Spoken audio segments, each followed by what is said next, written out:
You are now listening to Mr. Z Blackneffect.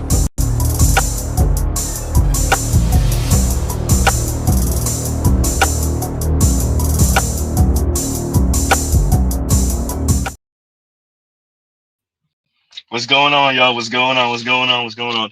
Like, share, subscribe, hit the super chat on the way in. Mr. Z is here. Why Saint's here? Saint's here selling me out. And Eric Deadman laughing. No, we're here, y'all. We're here. We're here. Before, well, for you it looked like 9:45. Looked like you're an hour behind. Okay. I should have titled this because after checking out some of the videos I want to review, I came up with a theme, and maybe I titled this Grand Narratives or Disrupting Grand Narratives, right? Something along those along that line, right?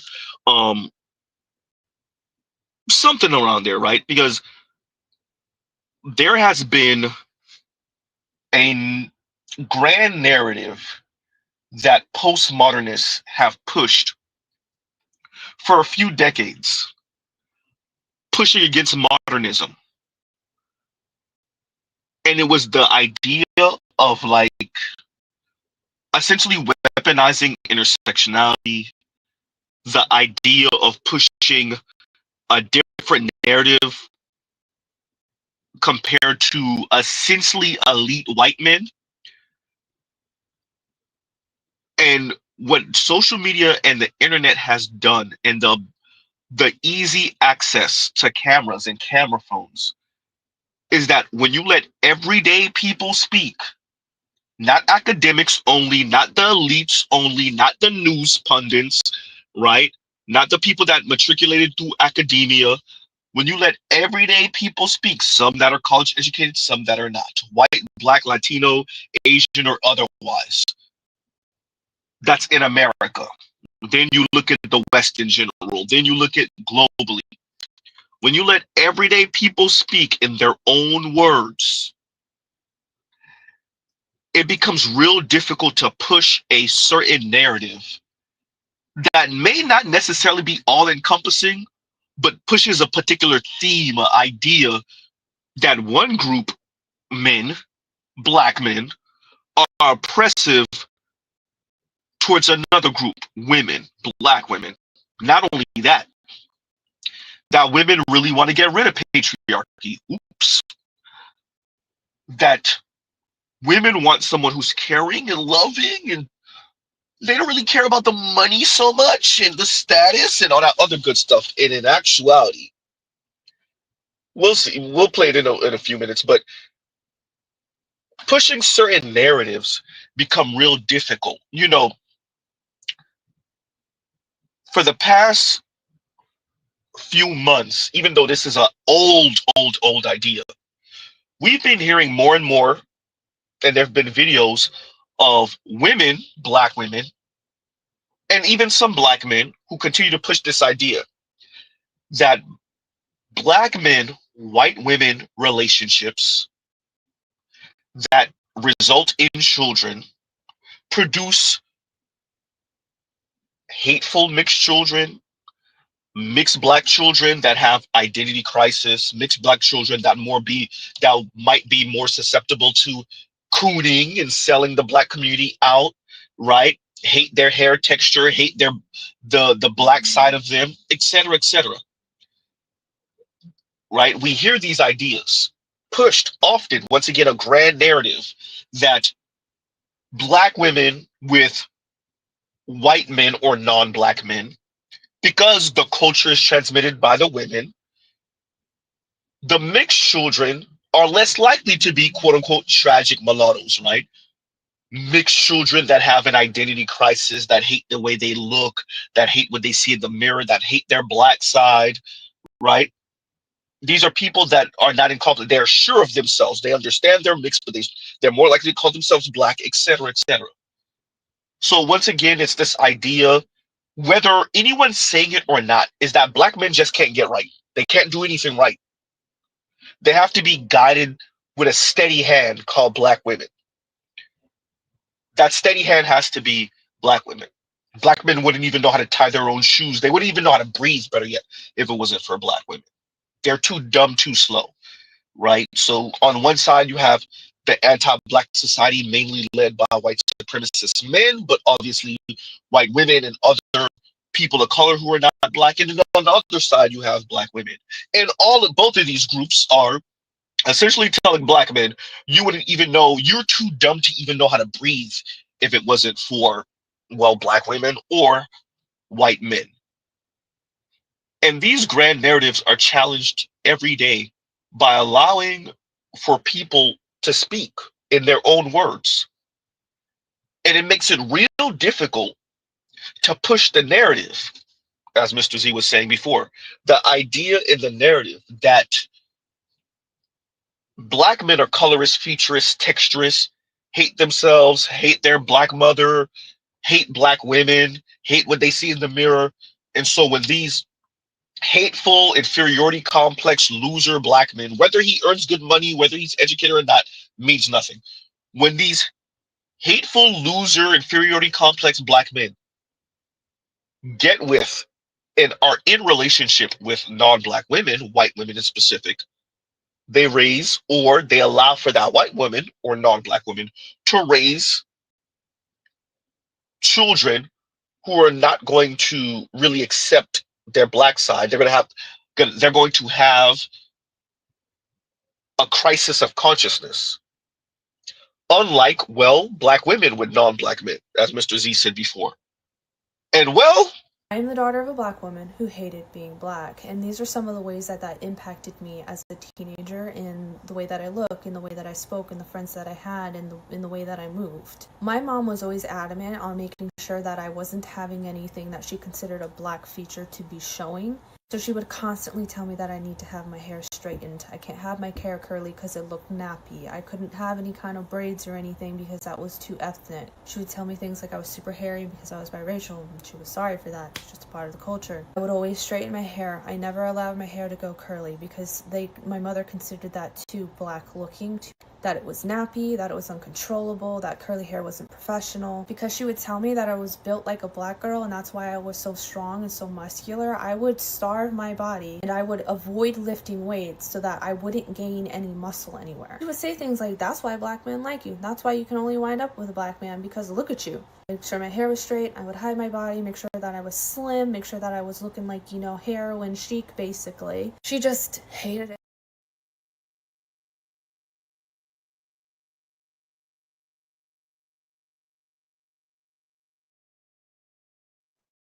back, y'all. We're back. We're back. Okay, of course. Of course. Reckless streams, of course. At all times. We're still here, y'all. We're still here. We're still here.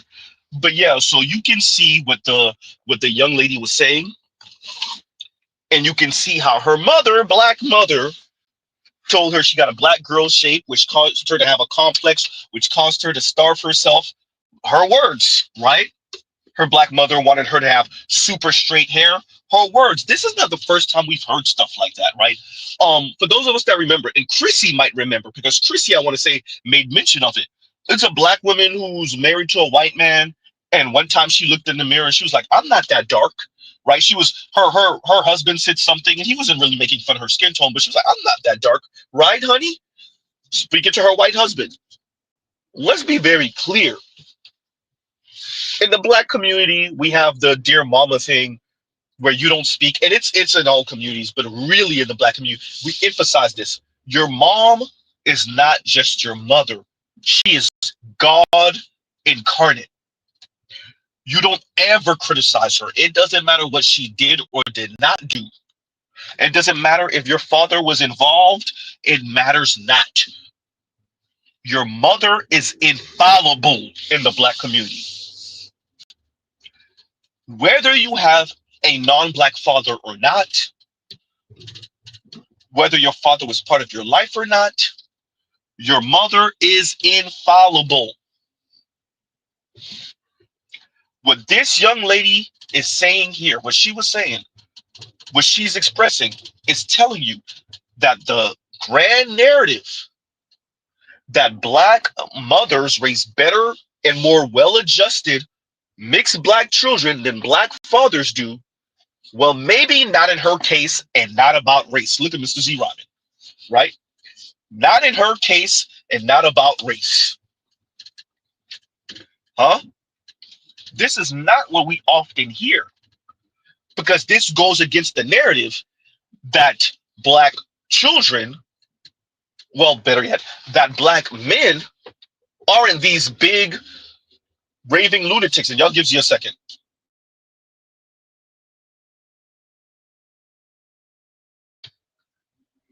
Yeah, y'all, we're still here. Y'all already know we're reckless streams, y'all. Reckless streams. But yeah, and I'm gonna have to put y'all on pause for a second or two because, of course, that's how life works. But consider what this young lady is saying, right? Consider what she's saying.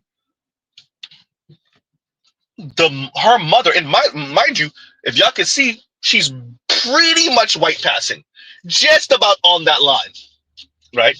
Just about on that line. It says a lot. It says a lot, everyone. Huh? And if y'all gives you a second, y'all talk amongst yourselves. Z will be with y'all in 1 minute. So we're gonna play this. Like, share, subscribe, hit the super chat, and we're gonna continue to speak about this because, once again, the grand narrative of black women with mixed children raise better mixed children than black men do. We have a young lady that's challenging that right now, right? And y'all gives you a second. Y'all talk amongst yourselves.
Y'all gives you a second. I'll be with y'all.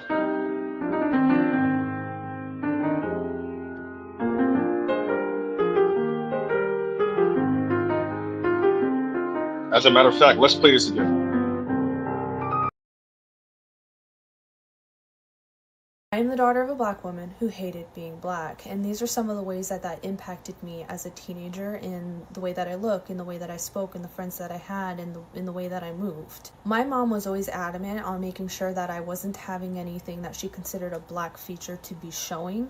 So she would constantly tell me that I need to have my hair straightened. I can't have my hair curly because it looked nappy. I couldn't have any kind of braids or anything because that was too ethnic. She would tell me things like I was super hairy because I was biracial, and she was sorry for that. It's just a part of the culture. I would always straighten my hair. I never allowed my hair to go curly because my mother considered that too black looking. that it was nappy, that it was uncontrollable, that curly hair wasn't professional. Because she would tell me that I was built like a black girl and that's why I was so strong and so muscular, I would starve my body and I would avoid lifting weights so that I wouldn't gain any muscle anywhere. She would say things like, that's why black men like you. That's why you can only wind up with a black man, because look at you. Make sure my hair was straight, I would hide my body, make sure that I was slim, make sure that I was looking like, you know, heroin chic basically. She just hated it.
All right, y'all, we are back. My apologies, everyone, and we might have to do that again in a little bit.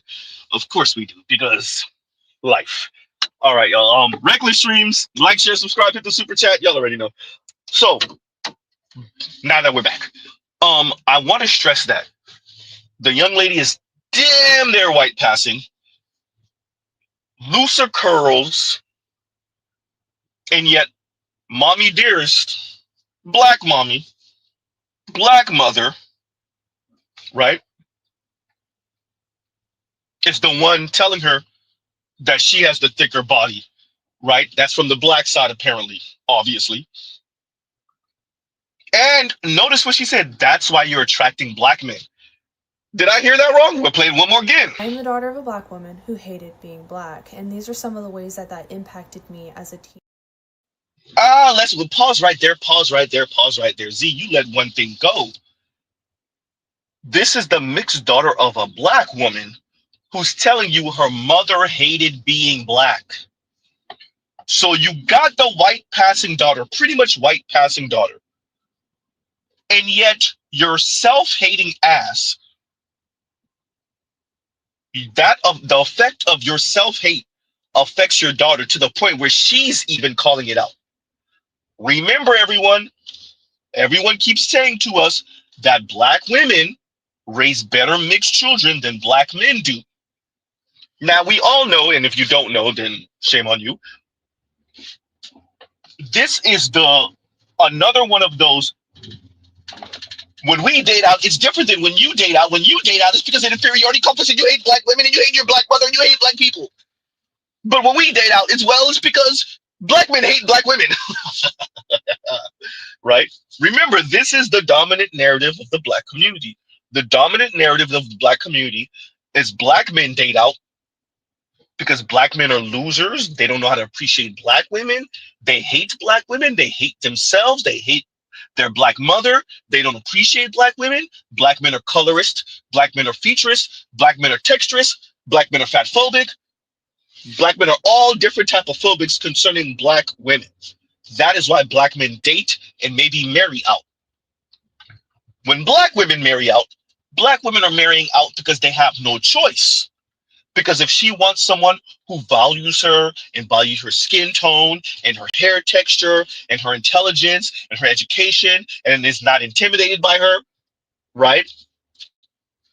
Then the best thing she can do is date outside the black community. Potentially marry outside the black community, right? That is the grand narrative. As we've said multiple times on this channel, black men date out because black men are trash. Black women date out because black men are trash. Huh? That is the grand narrative. Black men date out because black men don't value black women. Black women date out because black men don't value black women.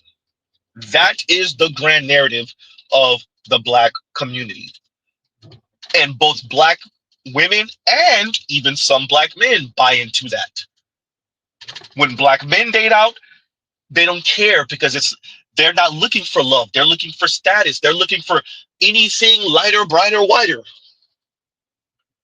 So black men will stiff arm and tackle a Kelly Rowland just to end up with any white woman, overweight, missing teeth, uneducated, non-hygienic white woman because she's white.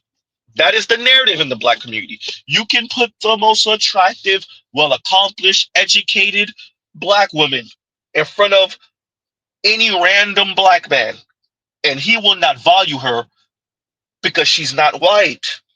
Unlike black men, unlike black women, of course. Huh? See, black women really want to end up with a black man. It's that black man who doesn't value black women. That is the grand narrative of the black community. Huh?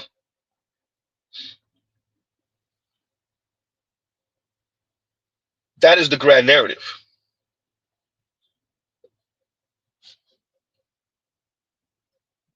And it's not until you have a few mixed children that are the products of a black mother and white father, shout out to the barges, oops, that you start to hear different.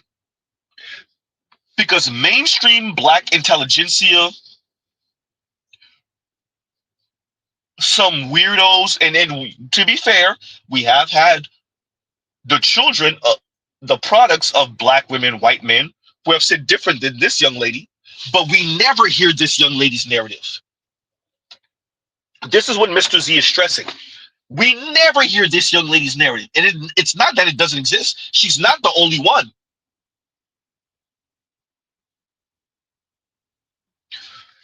You know, forever ago, this is probably over a decade ago. No, it's definitely over a decade ago. I recall watching a Dr. Umar Johnson lecture where there was a young lady that stood up in the audience after the lecture and when he was answering questions and taking statements and whatnot. And black young lady who stood up there and said, essentially, she's LGBTQ, and it's simply because the black men she don't want her. She said it to Dr. Umar Johnson in front of everyone else, just like that. She doesn't have any horror stories, no assault stories, none of that. Do we hear any of that? Now, you would think the group of people, which tend to be black leftists and just leftists in general, who go out there and make a big cause for the 0.0000001% of people, you would think those people would also allow for women like her to speak, women that like this young lady to speak. No, of course not.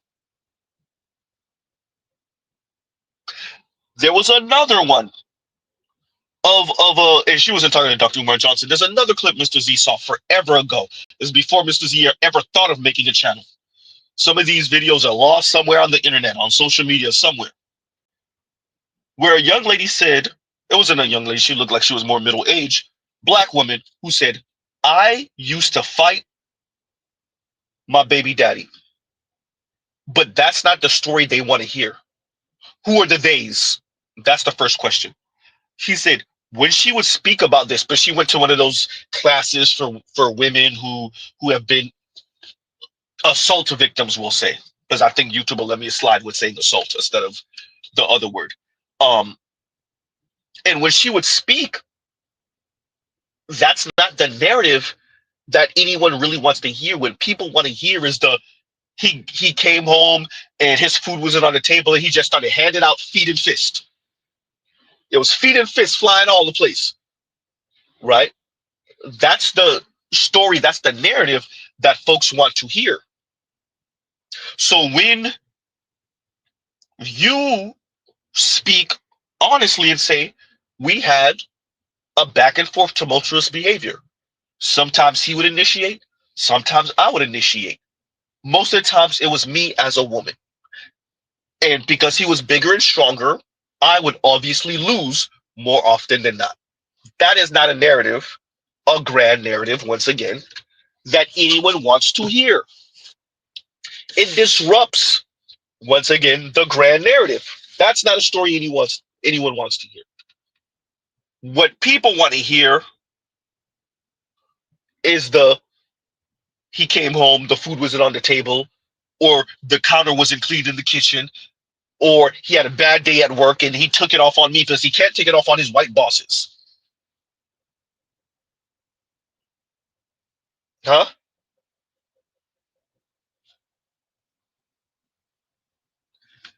It's going to be more and more difficult. I'm not saying these folks won't try. I'm not saying these folks won't try to push this story, but it's going to be more and more difficult to push that story, to push these grand narratives, because we're allowing for people to speak in their own words. That's what the internet and social media has done. It has democratized the town square. That's Mr. Z bringing back that for all of my day ones that remember Mr. Z saying that on the Roger Reports channel, on Charles Faulkner channel, and on my channel back in the day. The internet and social media has democratized the town square. It's not just the elites talking anymore. It's not just the lettered people talking anymore. They don't dominate the narrative, even with the huge ass microphone from CNN or from Fox News, from ESPN, huh? From ABC, Disney, huh? Now it's called what, MS Now. These folks don't dominate. They don't have a monopoly, better yet, on the conversation anymore. They have the resources, but they don't have a monopoly on the conversation anymore. So now you're hearing from a mixed black woman about her black mother's self-hatred and how that affected her. This is not what Chrissy wants to hear. Huh? Cynthia G don't want to hear this story. Divested Zealot don't want to hear this story. Huh? Yeah, what happened? The grand narrative. Huh? The grand narrative. The Kim Fosters of the world who say it's different, and every year she reposts her original tweet. It's different when black men marry out than when black women marry out. Well, we have the daughter, the product of a black woman, white man, and she says, yeah, about that. See,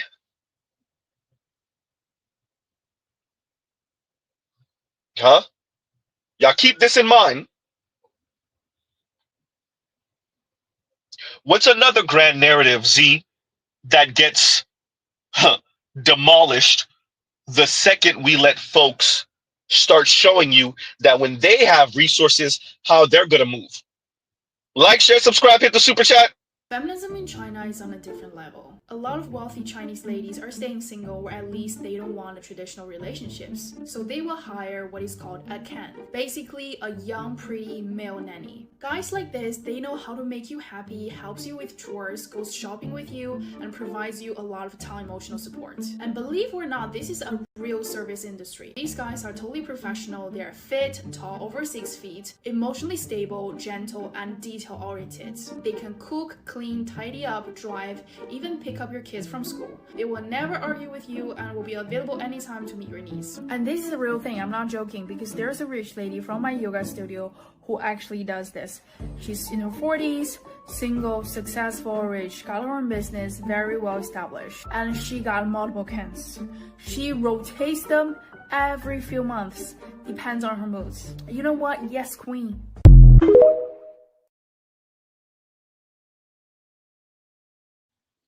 For those of you that missed that or the volume was too low, the young lady was essentially covering stories in China with women hiring boyfriends.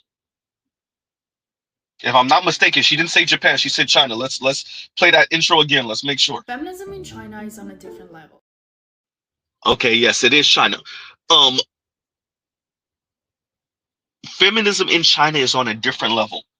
So women with resources in China are essentially doing what we tell men that they do because there's something wrong with how we raise boys to be men. Shout out to Boys to Men. Because of the way we raise males into men, there's something wrong with that. There's something wrong with the way men see power. And because of that, when women have power, when women have money, when women have resources, they do not engage in the same negative proclivities as the men do. Uh-oh. Well, in China, women with money are hiring good-looking, tall Chinese men to essentially be their boyfriends and have boyfriend experience, to cook for them, clean for them. Well, will you look at that? Pick up their kids from school. Wait a minute. Isn't that what we accuse rich men of wanting? A woman that's barefoot and pregnant in the kitchen, taking care of all the house chores. A good-looking woman that just is there to wait on a man hand and feet. Huh. Not women with money doing it. Huh. Not women with money hiring 6 feet plus tall Chinese men who are good looking in their cultural idea of what good looking is, that they have out here cooking and cleaning and picking the kids up from school. Oh no. And what does the narrator say? Yeah, I know a woman like this. Oh wow. Well, when you look at that, huh? And St. Cyr says, Cindy Noor was just on Twitter crying about Eddie Murphy's new wife. Yeah, I saw the text that you sent. I'm not the text, I said text. I saw the email that you sent, St. Cyr. I saw it. Huh? Of course. The internet also catches our hypocrisy, everyone. The internet and social media also catches our hypocrisy. And for those of you that are at work, you can't look at your phone right now. Saint Cyr says, Cindy Noir was just on Twitter crying about Eddie Murphy's new wife. And he puts the link. Huh? Yeah. The grand narrative of black men marrying white women, and it's different. Meanwhile, Cindy Noir was celebrating Serena Williams when she married Alexis Ohanian. Black women will tell you, well, it's different. The women, look, the Serena, she dated black men, and they didn't want her. They didn't value her. They didn't take her seriously. It's different. And that's their way of skirting the idea that black women date out because they might have an inferiority complex. They might hate what they see in the mirror. Huh, funny, we're talking about Serena Williams. How does Serena Williams look right now? Ooh. Weaved up, bleached up. Oops. That thicker body with the big bubble butt that she's losing. That's black men causing her to do that because she still cares about the black male gaze with a whole white husband, right? She's doing that for black men, right? Huh. The grand narrative, everyone. The grand narratives that being challenged, not simply and not only by the naysayers like Z. The grand narrative being challenged by the same people pushing the grand narrative. Well, damn. I would like to direct y'all to the link that Saint Cyr put down so you can see it for yourself. Hypocrisy is what's challenging that grand narrative. People's words from 2 and 5 and 10 years ago that completely contradicts their words now is what's challenging that grand narrative. And it's not even like these people can say, I had to change a heart. They won't say it.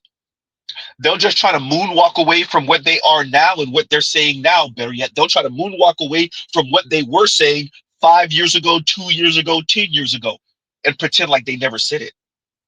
They won't even say how to change a consciousness. Huh?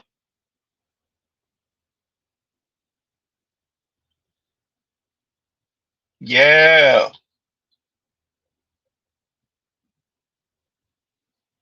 So what happens when women with money and resources move like how we think? The worst stereotype we have of rich men, elite men, and how they view women. Huh?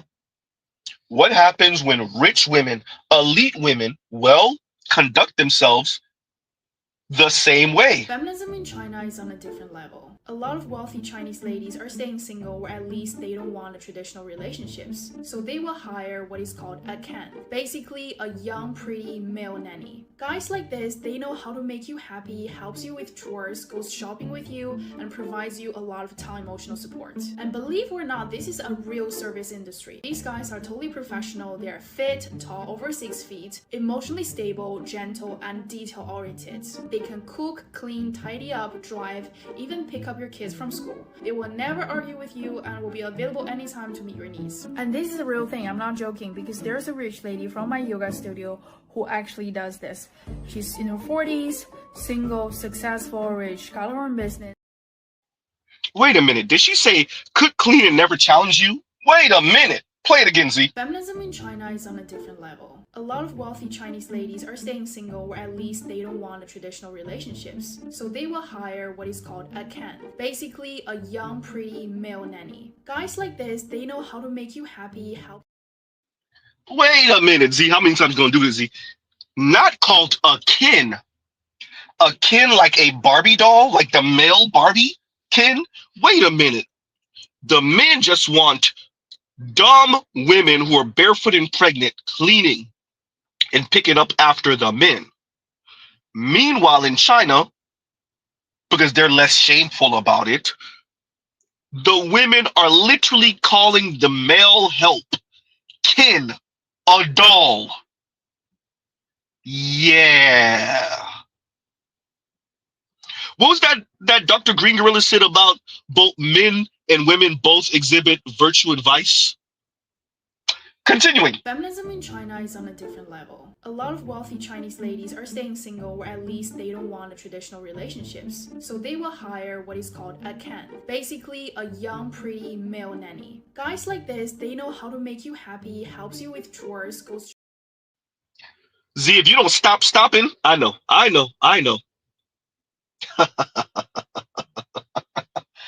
Basically a male nanny.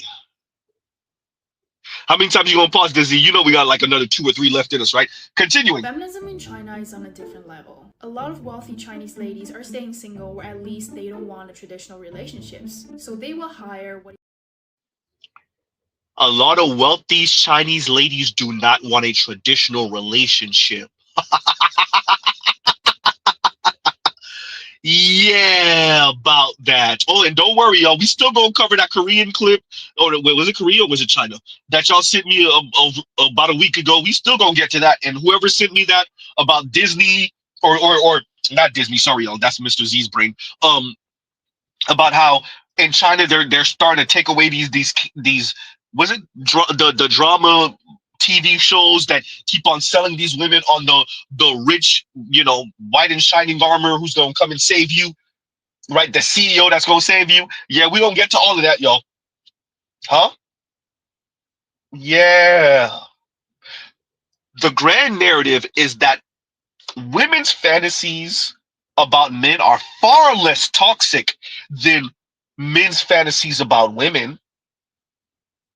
Men's fantasies about women are vulgar and they're sexist and misogynistic and they're degrading, right? They're dehumanizing. That's the grand narrative.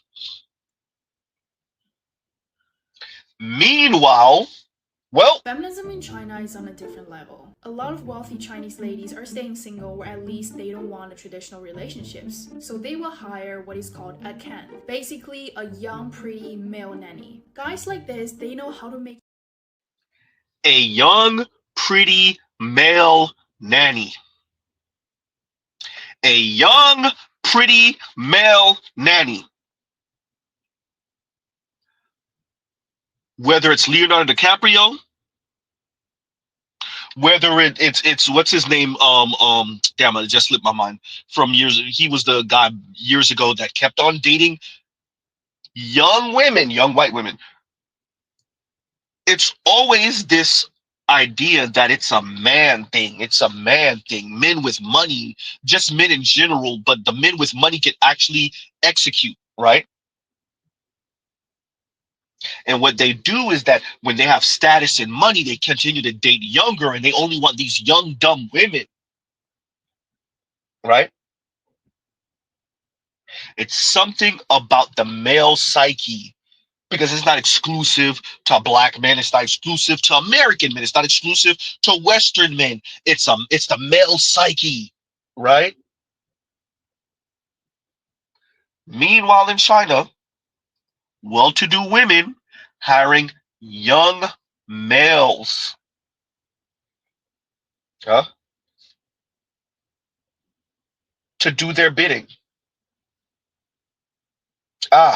Continuing. Feminism in China is on a different level. A lot of wealthy Chinese ladies are staying single, or at least they don't want the traditional relationships. So they will hire what is called a Ken, basically a young, pretty male nanny. Guys like this, they know how to make you happy, helps you with chores, goes shopping with you, and provides you a lot of time emotional support. And believe it or not, this is a real service industry. These guys are totally professional. They are fit, tall, over 6 feet, emotionally stable, gentle, and detail-oriented.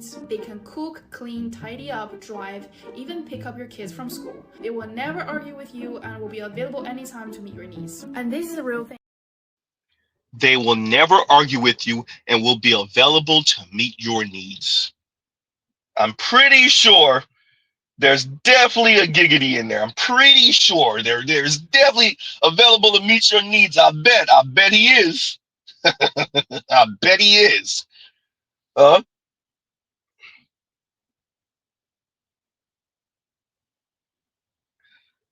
what happens when this narrative gets challenged? When it gets punched in the face with the hypocrisy that women with means move like men with means. We just don't like talking about it because elite men are trying to weaponize the women as the buffer class against the masses of men. Oops, you wasn't supposed to say that part out loud, Z.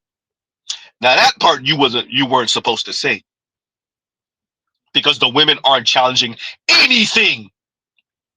They just gonna throw a temper tantrum in the corner for not being elite women.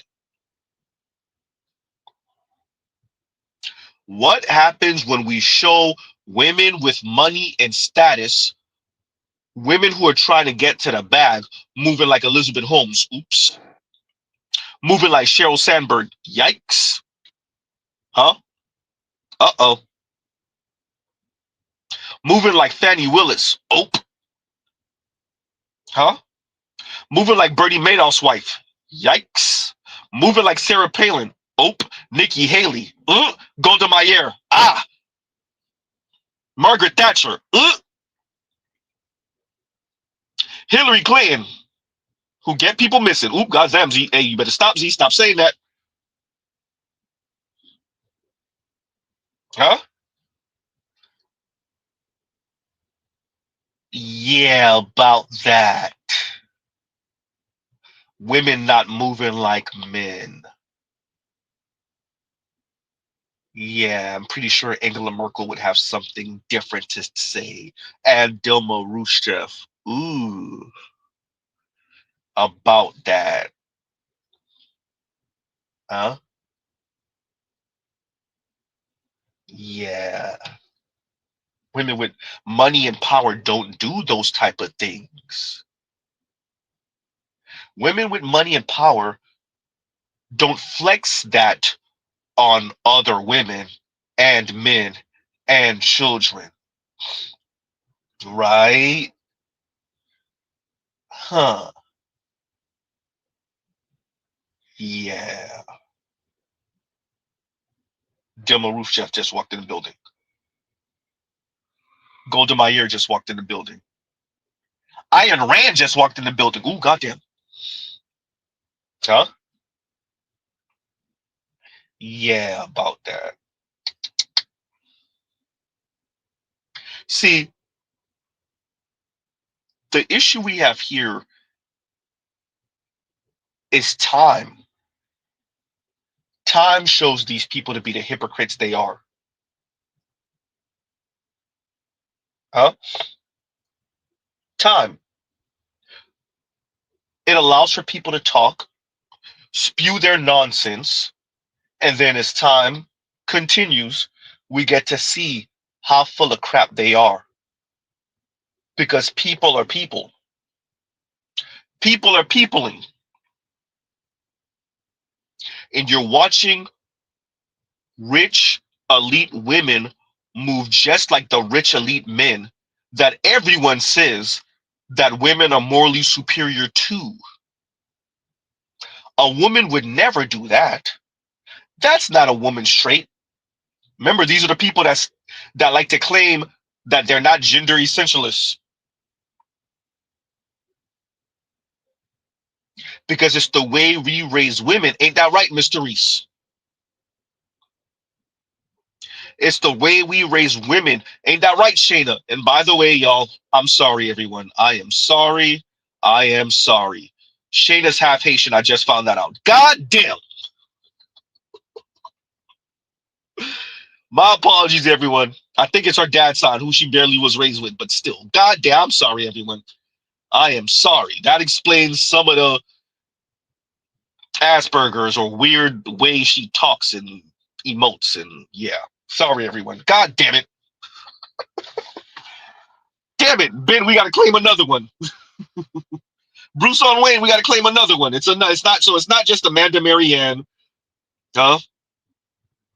It's not just Amanda Marianne. What's the other one that the Haitian sister? I forgot her name. I spoke about her a few times.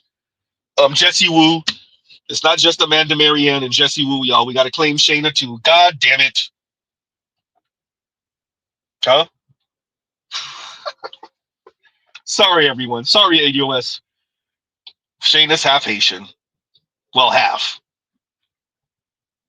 And Passport OG says Jada Pinkett Smith would never take advantage of a young man who was, at the time at least, mentally sick.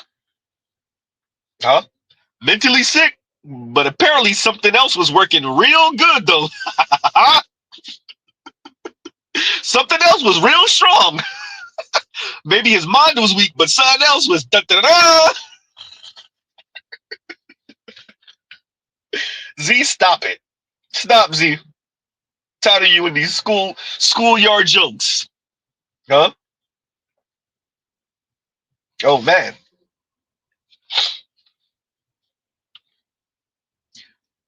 What happens when we have a certain narrative about how women in power conduct themselves, and yet when women are in power, they don't conduct themselves that way?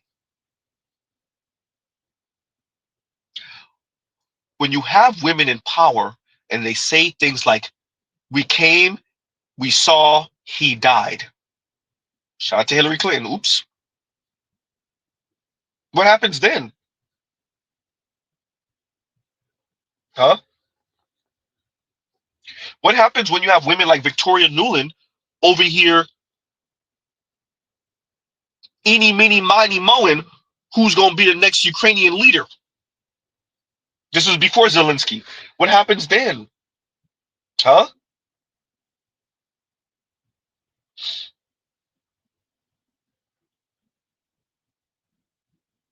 Ah,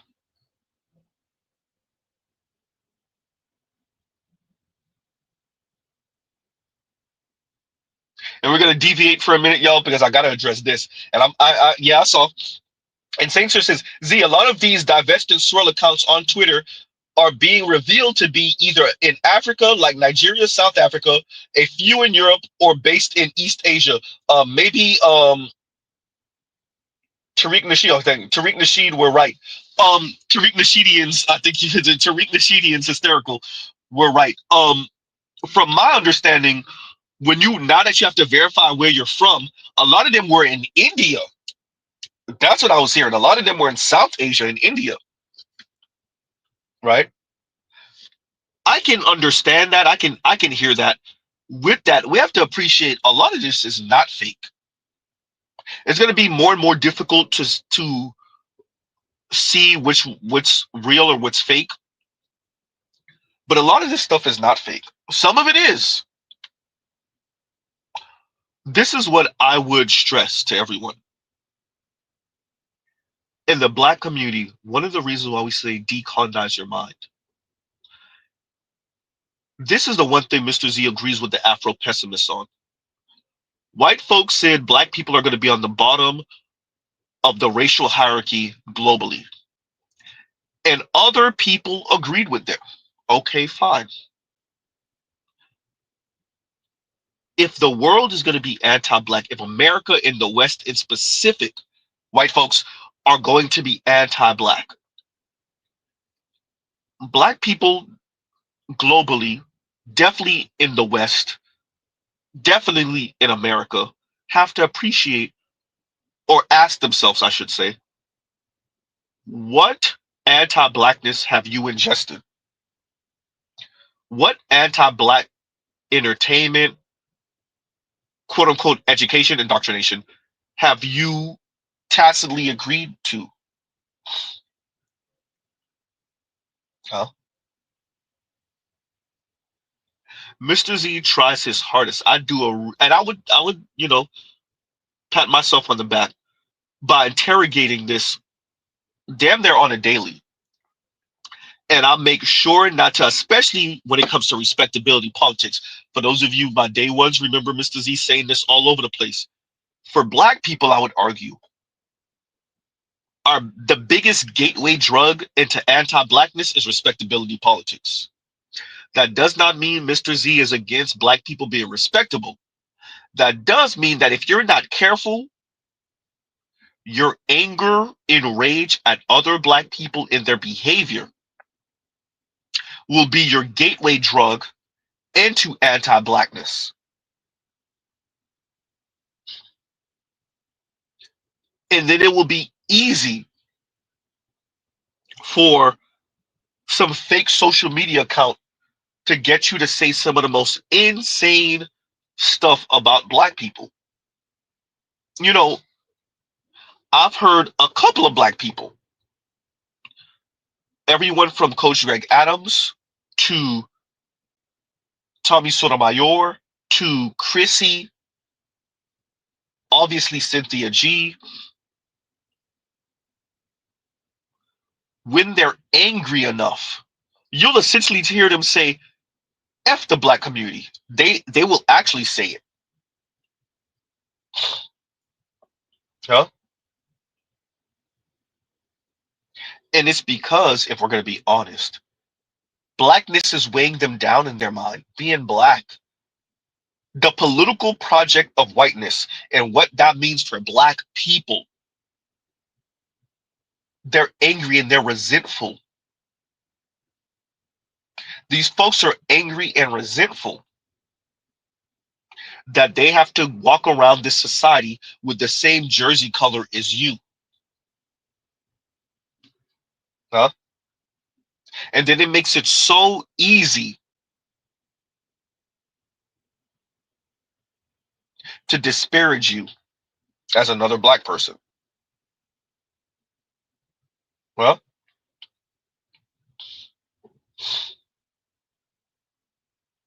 it makes it so easy to fall for hateful accounts on the internet and what they're saying.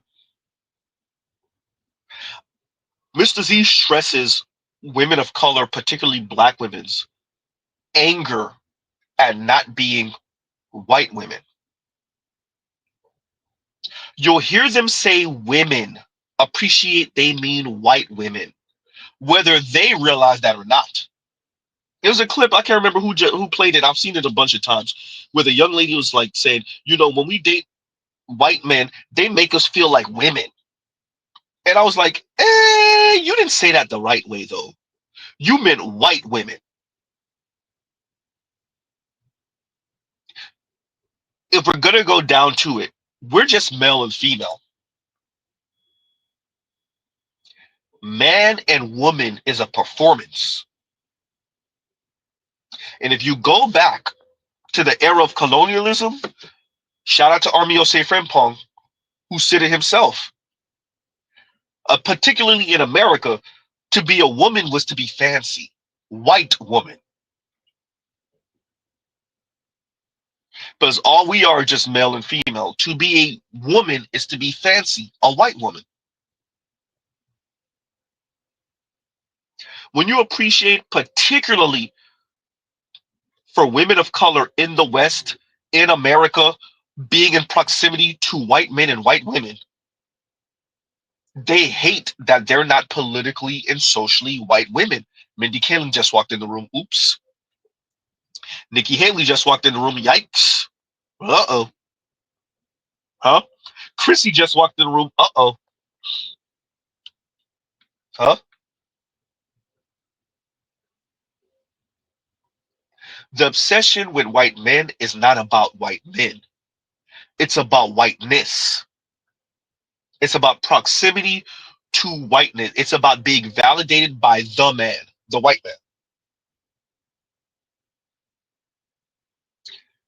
If you don't interrogate yourself in what you believe, in what you've watched and read, what you've been taught by family, friends, this supposed education system, you don't appreciate where your weaknesses are when it comes to anti-black messaging. Huh? And then it's easy to fall for whatever video.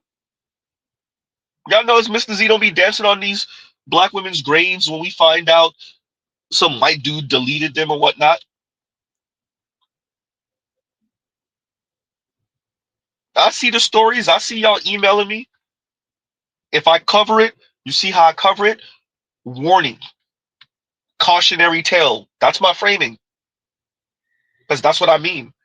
Even when I get off the live, I'm not dancing on that person's grave. The anti-blackness in the society made you really think there was gonna be a come up with some white dude, no pun, made you look at black men disparagingly.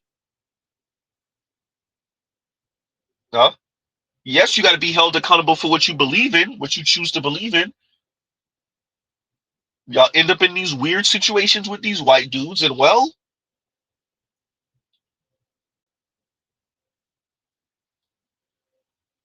huh? You end up in these weird situations with the white dude.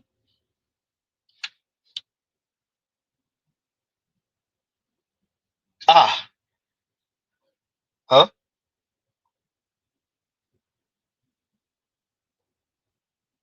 You got to be careful. Yeah, Revlon, I can't remember what story just happened, and I see a lot of people saying that rest in preference. The young, oh yeah, yeah, it's the young lady who I guess she said some disparaging things about black men on Twitter, and then white dude deleted her, and even black women were liking the comment of rest in preference.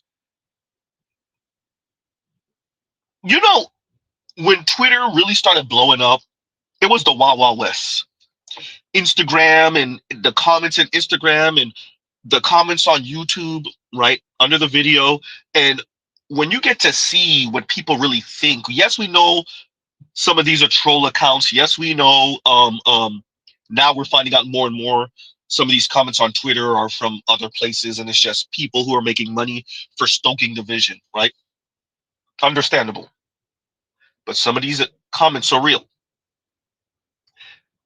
And when we got to see the deepest, darkest ideas floating in people's minds concerning race, concerning gender, concerning sexuality, etc., etc.,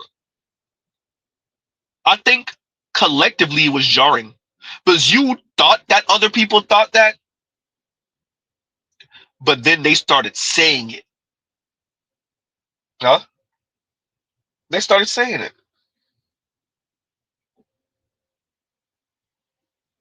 And people got to see other folks dancing on the misfortune, dancing on people's graves, dancing on their casket. Y'all know what Mr. Z gonna bring up, and you damn right I'm gonna bring it up. We got to see real black women. I don't want to hear nothing about no trolls dancing on Kevin Samuels' grave for being a little too enthusiastic, huh? About the passing of Kevin Samuels, and it was jarring.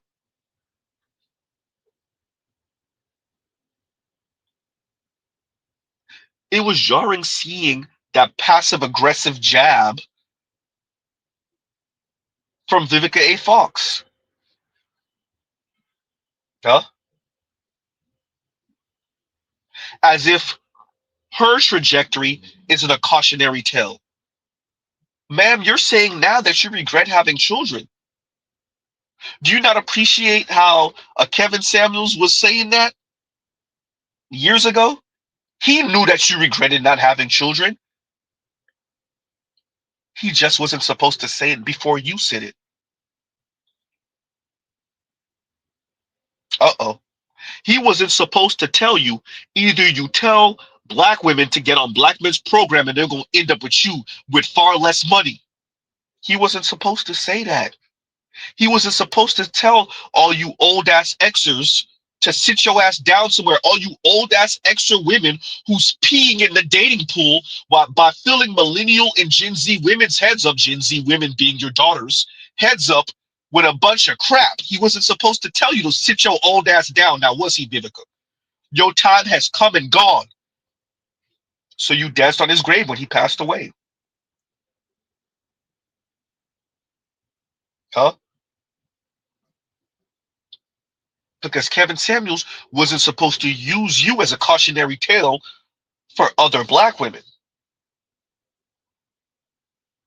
So you danced on his grave when he passed. And here we are some 3-ish years later, and you telling Oprah that she regret not having children. One of your biggest regrets of your career is not having children. Well, madam, thanks for being honest, but you didn't have to say it because we already knew.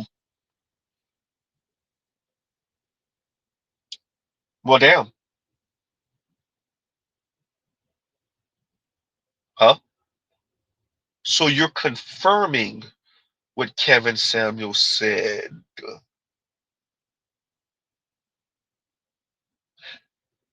Hey, Kendra G, I see you back there. Uh-oh. Your life is confirming what Kevin Samuels said. See, it was easy to talk about how mean Kevin Samuels was and his delivery, and then you started interviewing these women with 4 and 5 kids from 4 and 5 different dudes, still looking for six-figure men who's gonna kiss their ass and come and be step crash dummy, as Anton Daniels said. You started interviewing these mean, rude, sassy ass women who started being mean, rude, and sassy to you. Yes, Mr. Z saw the clip of that young lady. She looked like she was all of 19, 20, maybe 21, sassing Kendra G to the point where Kendra G had to hang up the phone on her ass. Yeah. See, Kevin was being mean, rude, and dismissive when he was talking to those young women. But now you got to deal with it. Now what?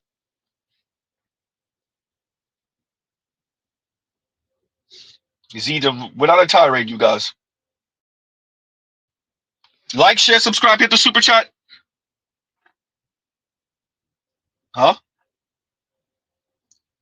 Dylan says Kobe. Yeah, the young black women dancing on Kobe's grave because he wasn't married to a black woman. Dancing on Kobe's grave, all on Twitter, in the comments in front of everyone. Even white folks were like, oh my God, Mr. Z read the comments. Huh? Yeah, Dylan, I saw the comments too. Huh? Keeping with the theme, grand narrative, the idea that women are morally superior to men, that idea, that grand narrative, that narrative, it makes it difficult to keep on pushing that narrative when you're seeing women use every opportunity to tell the society that they're not having children with your bum ass sons, even though your sons earn more than them. Oops. See, when you bring the women to the deep end of the pool in conversation and stop allowing them to play victims of inept, incapable men, they start telling you the truth. He just don't earn enough. Ooh. Huh? The men simply don't earn enough. See, when you start dragging them and bringing them to the deep end of the pool in conversation, stop letting them play on the kiddie side of the pool, the 3 feet side of the pool. Start walking them down to the 5.5, 6 feet part of the pool and watch the real conversation. Huh? Yeah. Start bringing them and you could be funny with it. Start bringing them to the deep end of the pool so they can show you their hypocrisy. Start challenging them. Start agreeing with them when they sound like complete fools and watch them turn around and sound like hypocrites. First of all, living separately is great. I don't think you should move in with a partner beforehand, my opinion. That's fine. I wouldn't want to. So, really, why? Weird that you had that little tick and switch because it's exactly what you want, yet now it's offensive. But keep going. I want you to fight for me, you know? I'll fight anybody. I'll fight you right now. Okay, I'll beat the hell out of you. What do you want? Not that. Yeah. It's funny, but is it though? Huh? Yeah, it's funny, but is it? That's not the first time I've seen a clip like that. Saint says this clip. Look, I remember a clip I saw a Latina young lady on the beach, and she was asked what she likes in a man, and all this stuff, and she sounded real shallow. And then the man on the street interviewer turns to a brother, black man, young black man, asks him, and he literally says pretty much the same thing, but gendered, obviously. He's like, "Wait, you can't want that?" And both the man on the street interviewer and the brother looked at her like, "Wait, you just said that," and they got her stuck. She was stuck. Because we do not challenge women's hypocrisy in this society. In this society, we do not challenge women's hypocrisy. We allow for them to be hypocrites. Huh? Yeah.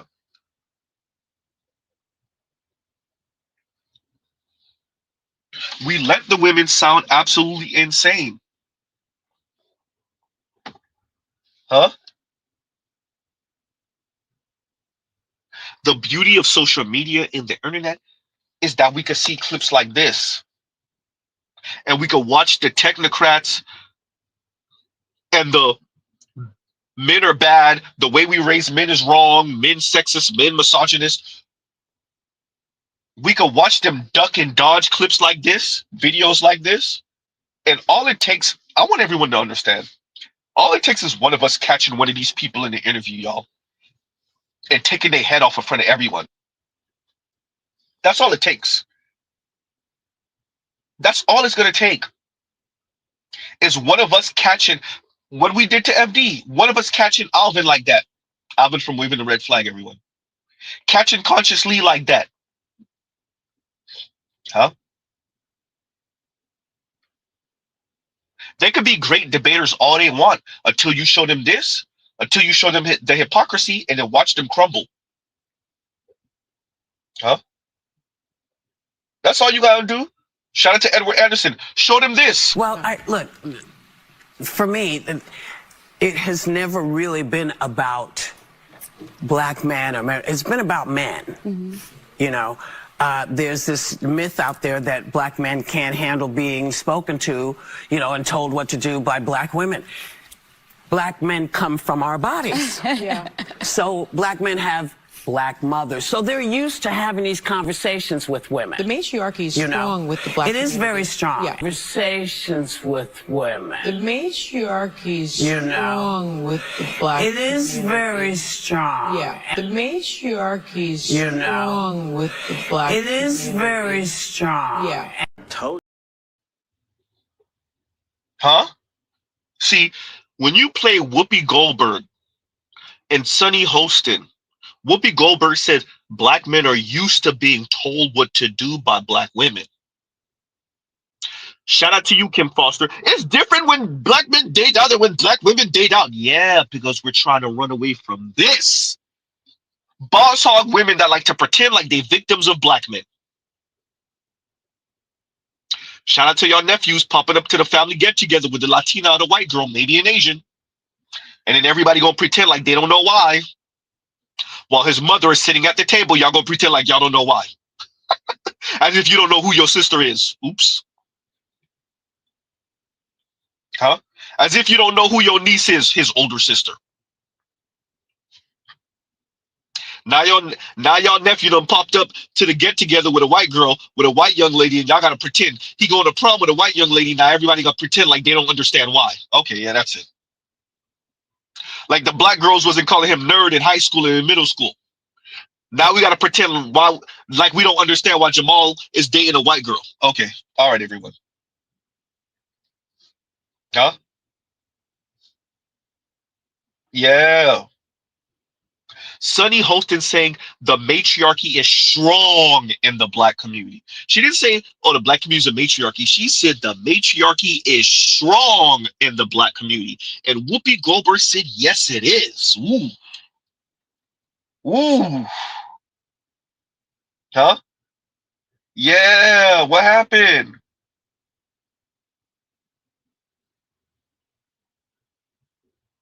Huh? This challenges the grand narrative. So coming back to this. First of all, living separately is great. I don't think you should move in with a partner beforehand, my opinion. That's fine. I wouldn't want to. So, really, why? Weird that you had that little tick and switch, because it's exactly what you want, yet now it's offensive. But keep going. I want you to fight for me, you know? I'll fight anybody. I'll fight you right now. Okay, I'll well, beat the hell out of you. What do you want? Not that. When you mirror them, notice what she said at the end, not that. What do you want? Well, not that. I want you to fight for me. Oh, I'll fight anybody. I'll fight you right now. What do you want? Well, not that. She said what did she say in the beginning? She don't want to live with anyone. He was like, yeah, cool. And he called her out on it. Wait, your demeanor changed. Yeah, because I want you to fight for me. Well, I'll fight anyone. I'll fight you right now. I'll fight you for you. Well, not that. Oh, yeah. What happened? What happened? Huh? Young white dude, witty, got her ass. Huh? Play it again for the people, Z. First of all, living separately is great. I don't think you should move in with a partner beforehand, my opinion. That's fine. I wouldn't want to. So, really, why? Weird that you had. She doesn't want to move in with a partner. He agrees. Really, why? Huh. Curious.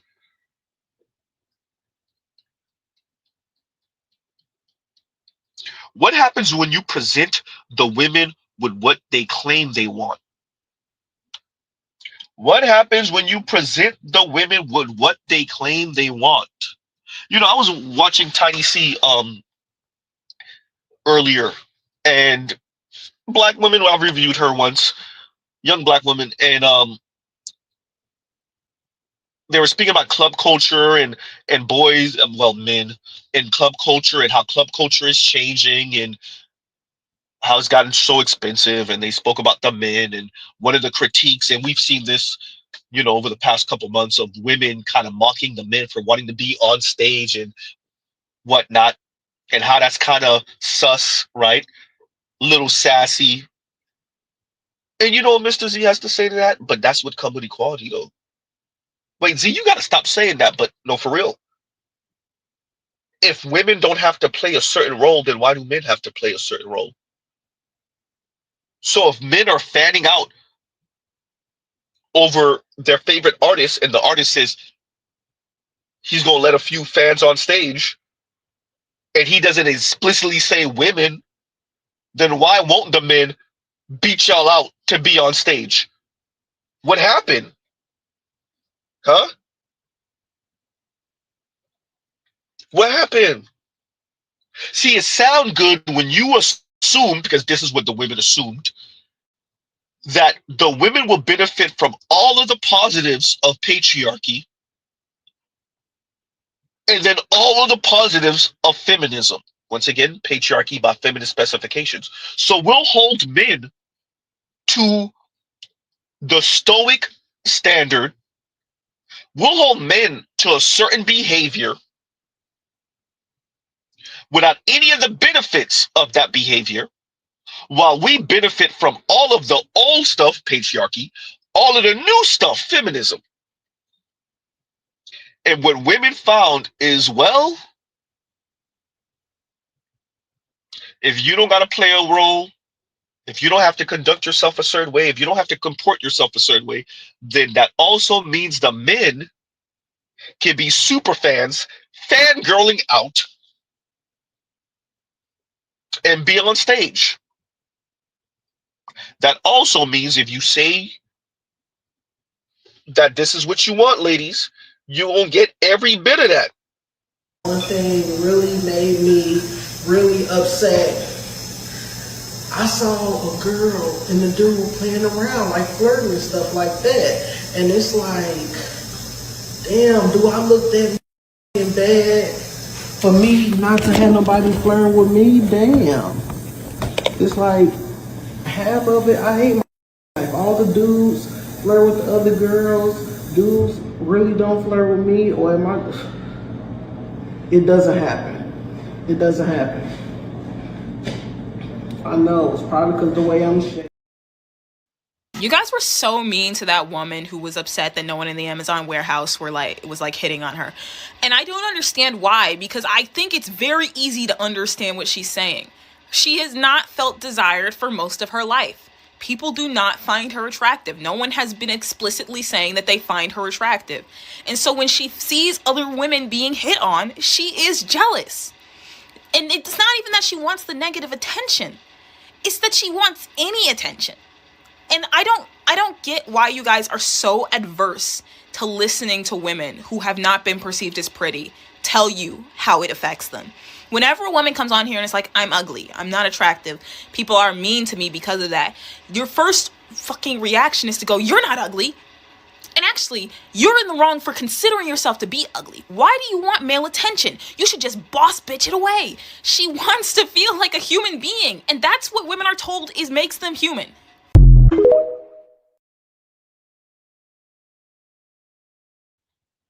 And Earl says not entitled to that. What will we say to a man? Huh? A man that looks exactly like her, shaped like her. Obviously without the boobies. Well, if he's that overweight, then maybe he has the male boobies. But fine. What would we say to a man making the same complaint? I work at the Amazon warehouse and none of the women flirt with me. We would laugh him off the internet. He might self-delete. We would laugh him off the internet. That man might self-delete when the internet's done with him. When the women are done with him. Earl says not entitled to that. Now, to be kind to the lady, to be generous to her, young lady, just get in the gym, lose some weight. Once you start getting around, because I'm a black man, I know how black men work. Once you get around that 50 pounds you lost, and your face starts showing more, we get to see a little bit of the jawbone. As Black Uru says, we get to see a little bit of the waist, right? He says, thick means you still got a discernible waist. Shout out to Black Uru. You start losing once you start getting about that 50 pounds, 55, 60 pounds. Dylan said 100. Goddamn, Dylan said, look, Z, don't even be nice. You won't have it won't be the same conversation, madam. Unless your attitude is crap. But at least you'll be being approached, and then people will realize your attitude is crap. But at least you'll be being approached. Huh?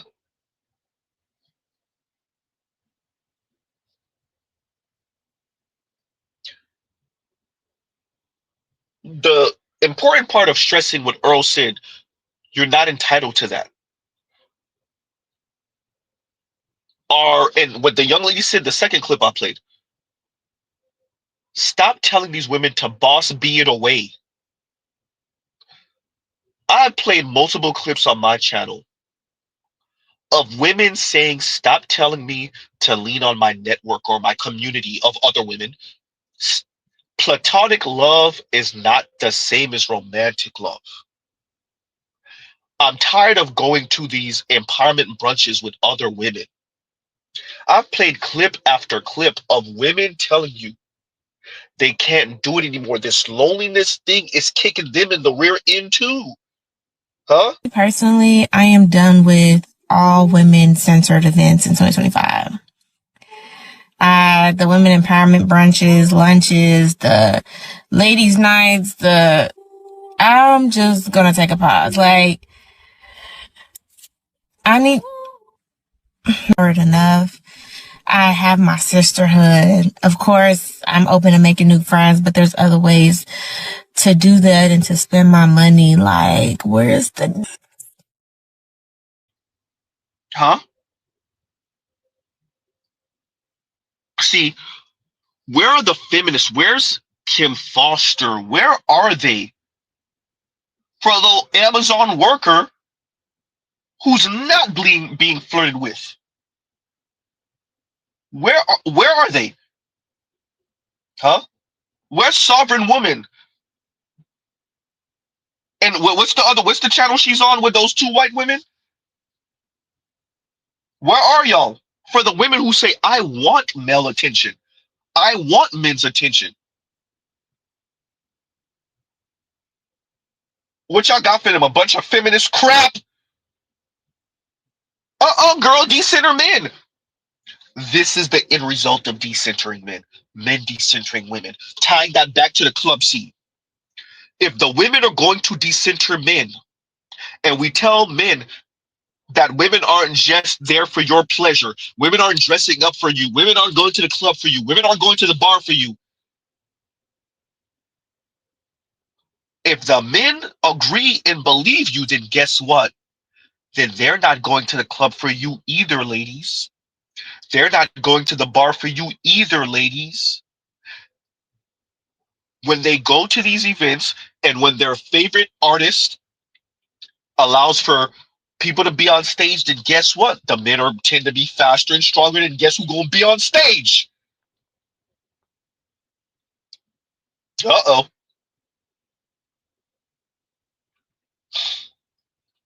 Huh?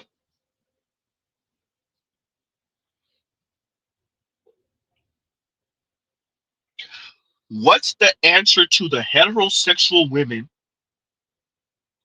who are lonely, horny, single, and tired of eating little tubs of ice cream every night, buzzing themselves to sleep every night for your gender war? To you, feminist, the women who are saying, where are the men? And the men are out here chilling with Barlamuccio. So where are the men?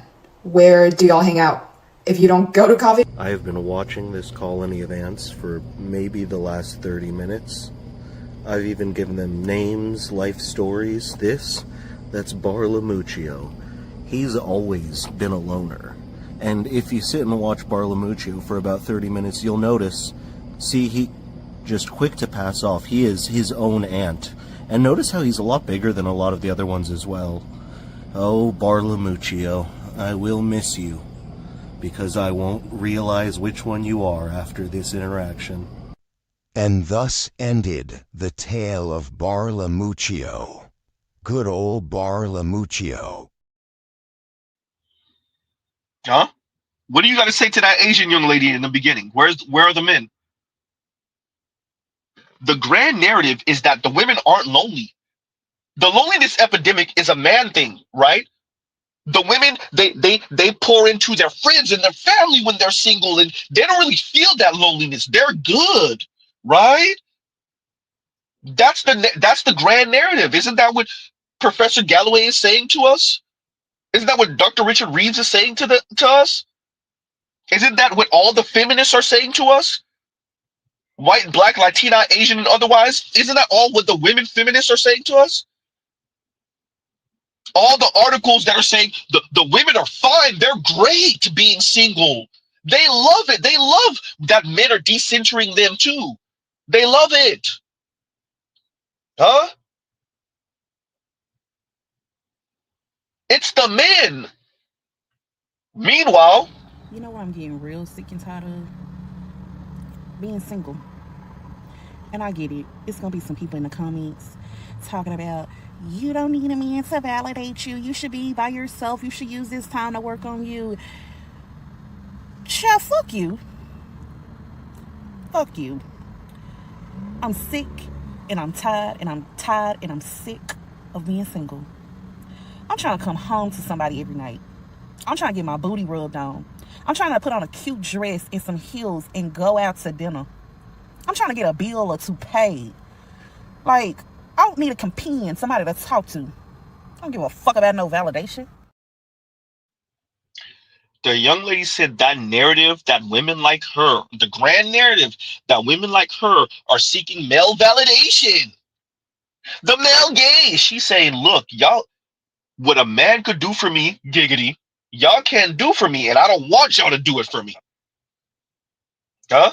She says she's trying to get her booty rubbed on. She's trying to get a couple bills paid. She's trying to wear a cute dress and heels and go out somewhere. Huh? Not enough. There's not enough in the platonic relationship to make up for that. And she's not the only one saying that.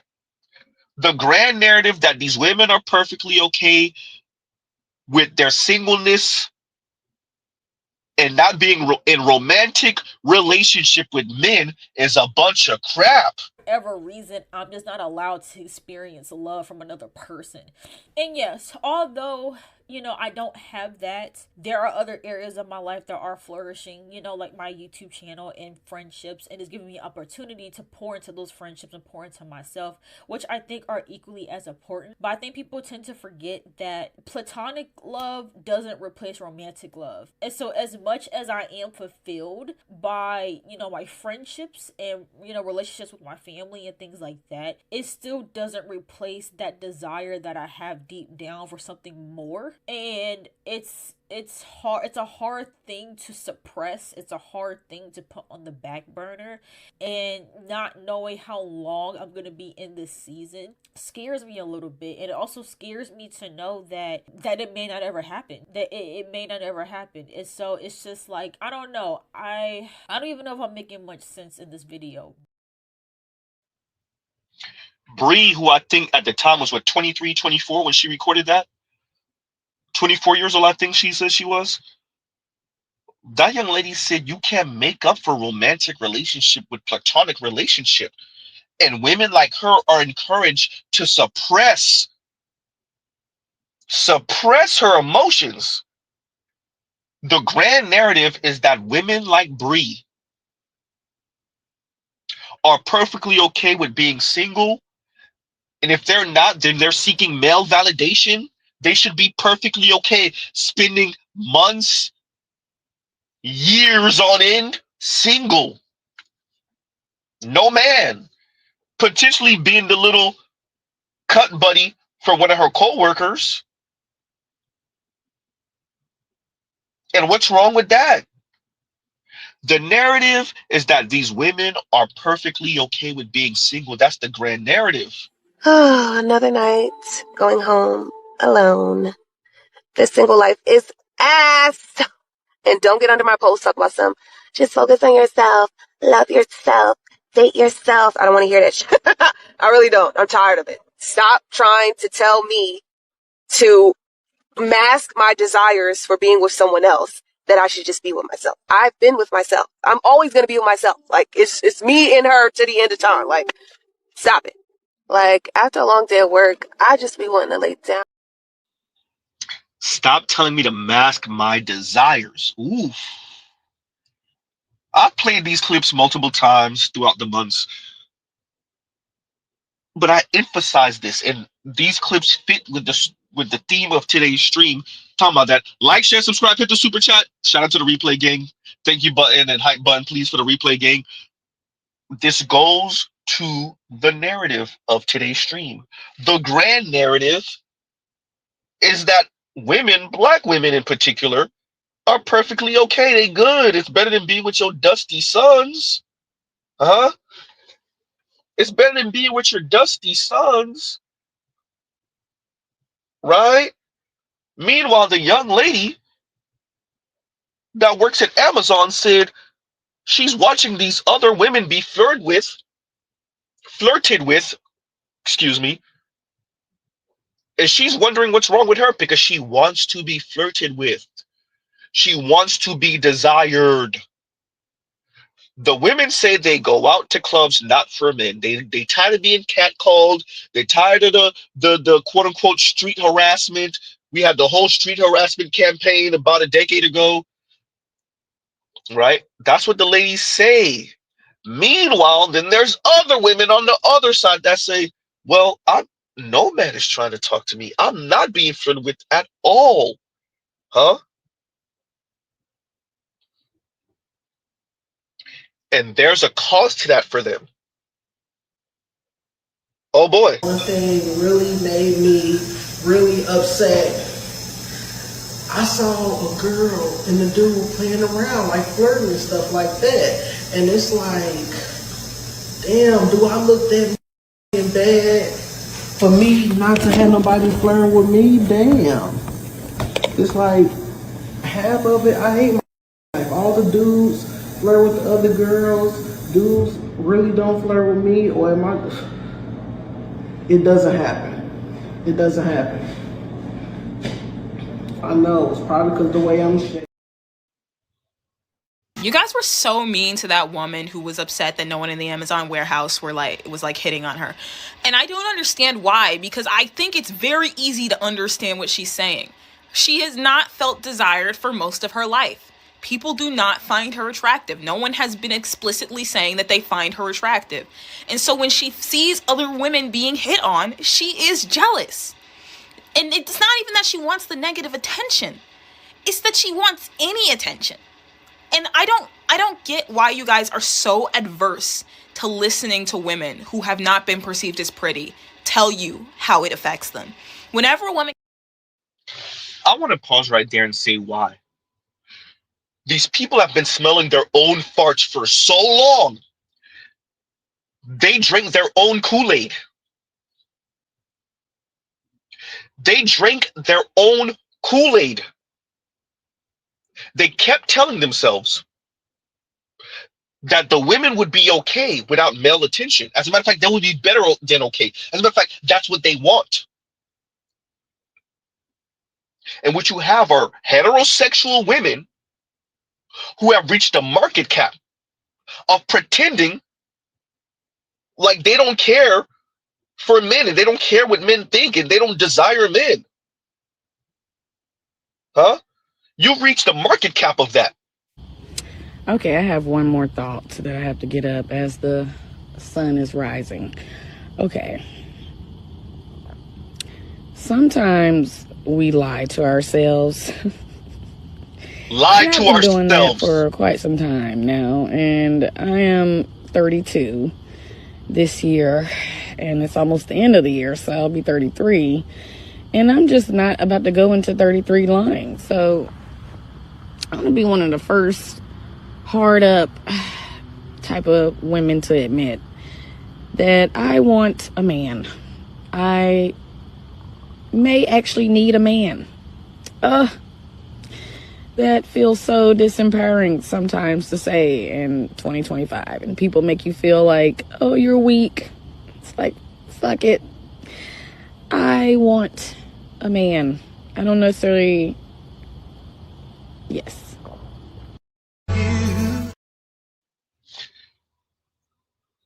The reason why y'all see her say it feels so disempowering, that's the conditioning.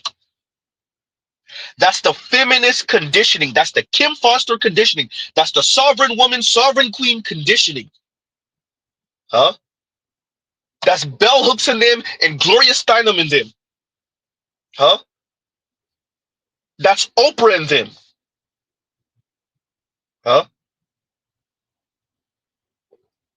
That's a number of your favorite feminist, empowered women going back decades before she was even born.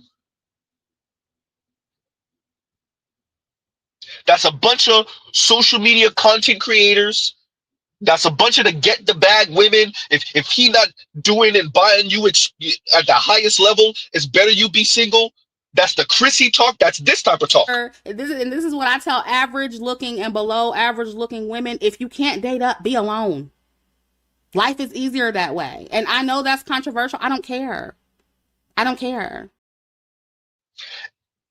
And what this young lady is saying to Chrissy is it's not easier. Ooh. Now we know that. We have evidence of that. Black and Latina women who never marry are the least wealthy in the US. We know that. The grand narrative, like, share, subscribe, hit the super chat. The grand narrative is that it's easier for women. The men, black men in specific, are such a drain on women, on black women. See, at least white women get the status of whiteness and white womanhood. At least they get something for being attached to white men. What do black women get? But a tax and a bill and a headache. At least white women get something for their headache. At least Latina women and Asian women get something for their headache for being with men. What do black women get? That narrative has run right into the wall. There's a market cap. There's a cap to that narrative. Huh? Yeah. What happened?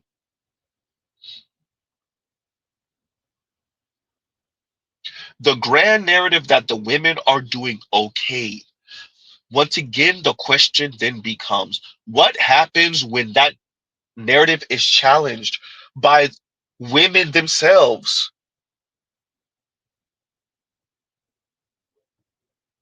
What happens when the decenter men narrative is challenged by women themselves?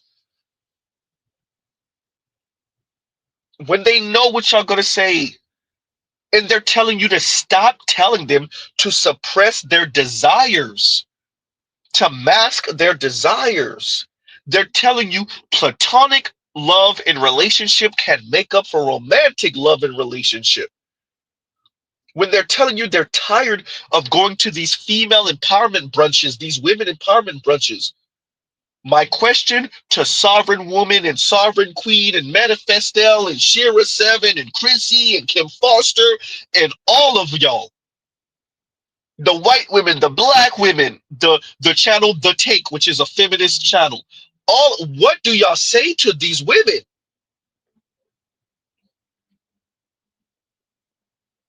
Huh?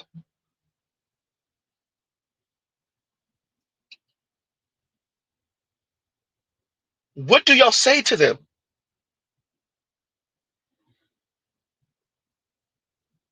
You guys were so mean to that woman who was upset that no one in the Amazon warehouse was hitting on her. And I don't understand why, because I think it's very easy to understand what she's saying. She has not felt desired for most of her life. People do not find her attractive. No one has been explicitly saying that they find her attractive. My question is, are we saying to and it's not the Black Manosphere, but are we telling that young lady to just resign herself to asexual life? Roy's toy life for the rest of her life? Huh? Is that what we're telling her?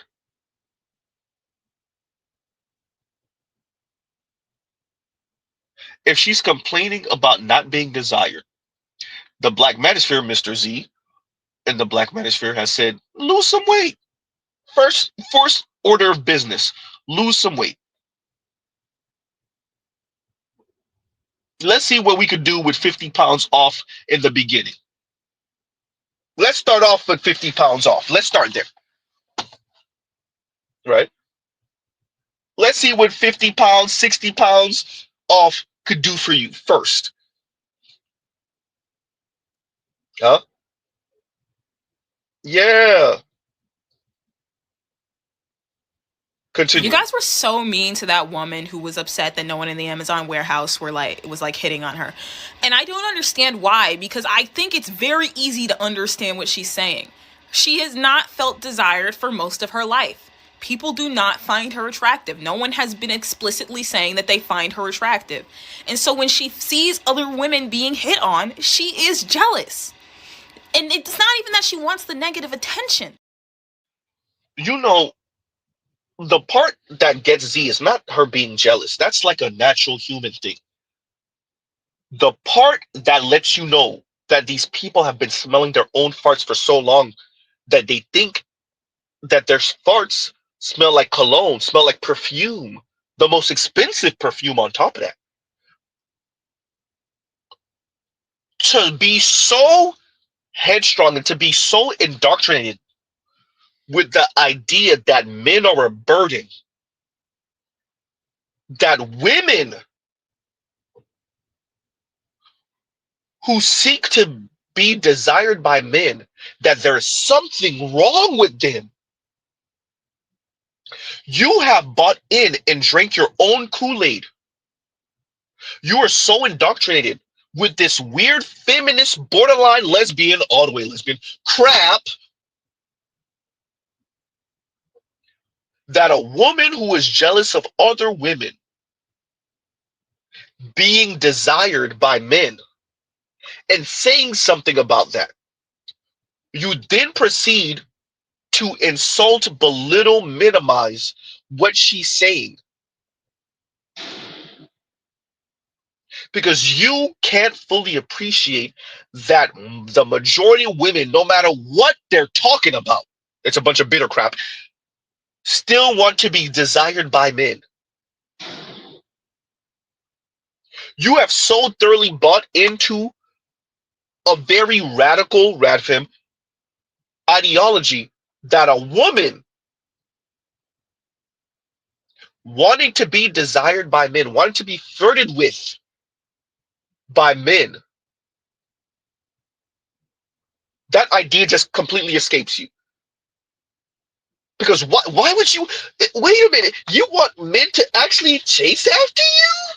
Why would you want that? Why would you want men to talk, wait, you want them to flirt with you? You want them to catcall? Why would you want that?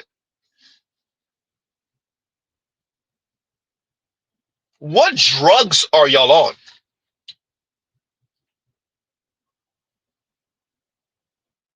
Weirdo feminist ideology has so thoroughly permeated this weird group of people that a woman speaking on wanting to be desired by men has to be a whole YouTube, Twitter, Instagram, social media in general, TikTok conversation. Wow. You guys were so mean to that woman who was upset that no one in the Amazon warehouse was hitting on her. And I don't understand why, because I think it's very easy to understand what she's saying. She has not felt desired for most of her life. People do not find her attractive. No one has been explicitly saying that they find her attractive. And so when she sees other women being hit on, she is jealous. And it's not even that she wants the negative attention. It's that she wants any attention. And I don't get why you guys are so adverse to listening to women who have not been perceived as pretty tell you how it affects them.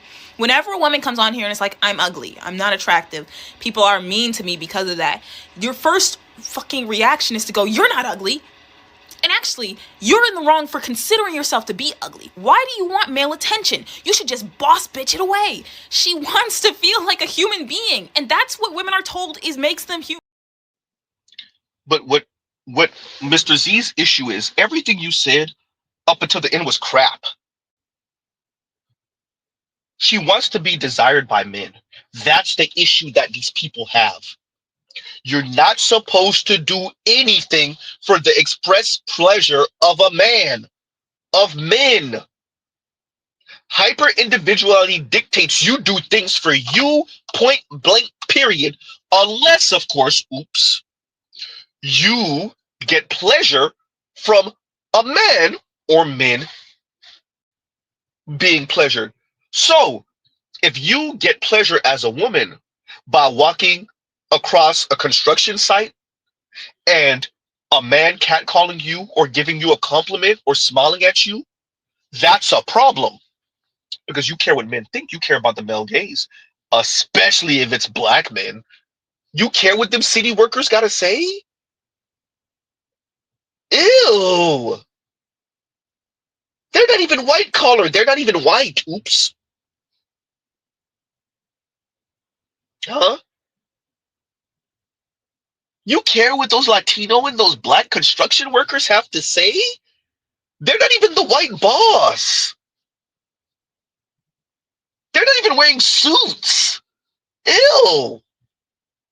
Why do you care what an Amazon worker has to say? A bunch of loser-ass workers at the factory, at the warehouse? You want the guy... Wait a minute, they're not white, they're not rich, they're not upper middle class. Why would you care what some bum-ass Negroes, maybe a Latino or two, maybe a poor-ass white man? Why would you care what the losers and dregs of society, why would you care that they're not flirting with you? They're not white. They're not the boss. They work at an Amazon warehouse. The issue is this, and the beauty of this conversation, and I might want to do a whole stream about this conversation in specific, is that this encompasses race, class, gender dynamics, desirability, right? The grand narrative, all of this rolled into one. This is a working class young lady, probably working poor young lady, who's expressing to you the limits of not caring. She cares. She cares so much that it pains her to see other women in the warehouse being flirted with. And from what we could gather, being flirted with by other Amazon workers, Amazon warehouse workers, which could give you a great indication that these are not rich people. These are not upper middle class people. These are not even middle class people. These are probably working poor and lower working class people. Huh?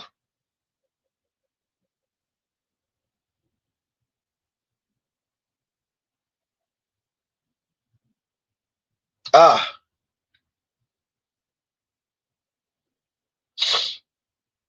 Is there a video clip of this said woman in question? Yes, there is. If I could get to it, that'd be great. Thing really made me really upset. I saw a girl and the dude playing around, like flirting and stuff like that. And it's like, damn, do I look that bad for me not to have nobody flirting with me? Damn. It's like, half of it, I hate my life. All the dudes flirt with the other girls. Dudes really don't flirt with me, or am I? It doesn't happen. It doesn't happen. I know, it's probably because the way I'm shaped. And at the end, she says it's probably because the way I'm shaped.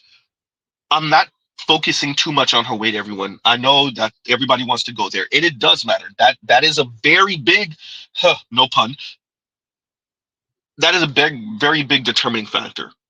What I really want to focus on is how this challenges the idea that women don't care to be desired by men.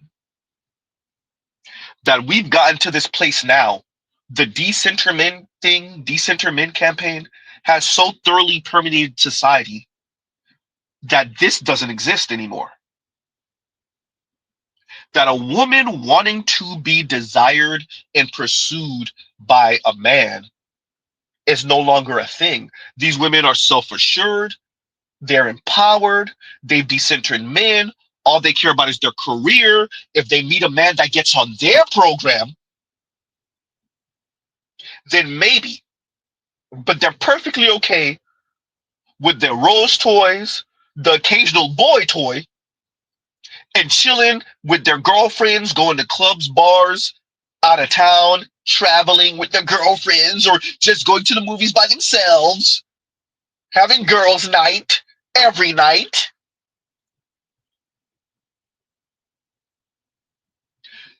The issue is that the women that Mr. Z has played today challenge that narrative, that grand narrative. And these folks don't actually have an answer to that. Huh?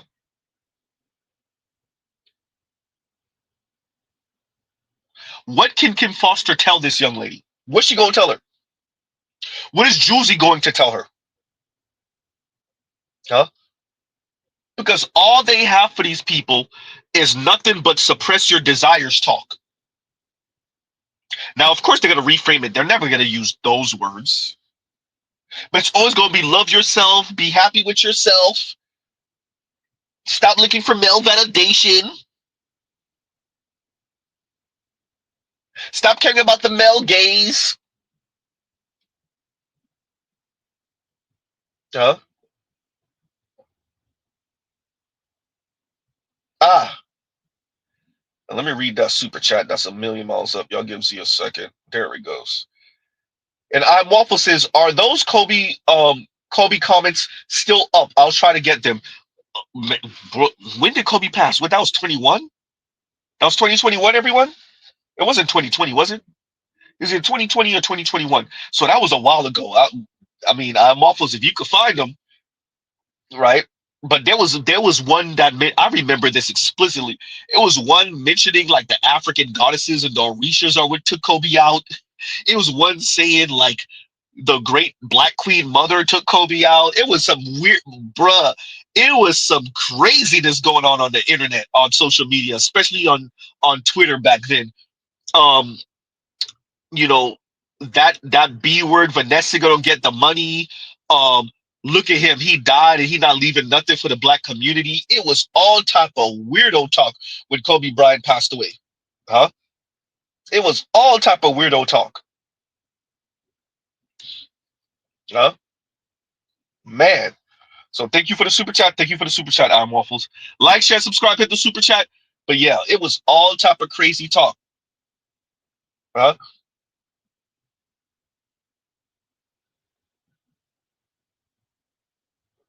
Okay, yeah. Diaspora L says it was 2020. 2020, okay. Revelot says 2020. Okay, yeah. Yeah, 2020. Yeah. Look, y'all. Absolute insanity. Kobe Bryant passes away in a horrific helicopter accident with his daughter. And the first thing, a few at least, more than a few black women, the first thing to their mind is that he wasn't married to a black woman and how some Latina yitch was going to get all that money. And they said it.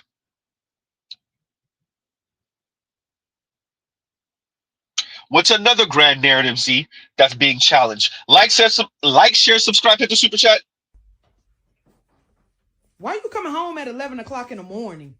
Girl, why you got a camera in my face? And why is you questioning me? The fuck I'm grown. I'm questioning you because I'm here watching your son while you out shaking your ass. This is why I should have stayed with my husband. Maybe you should have.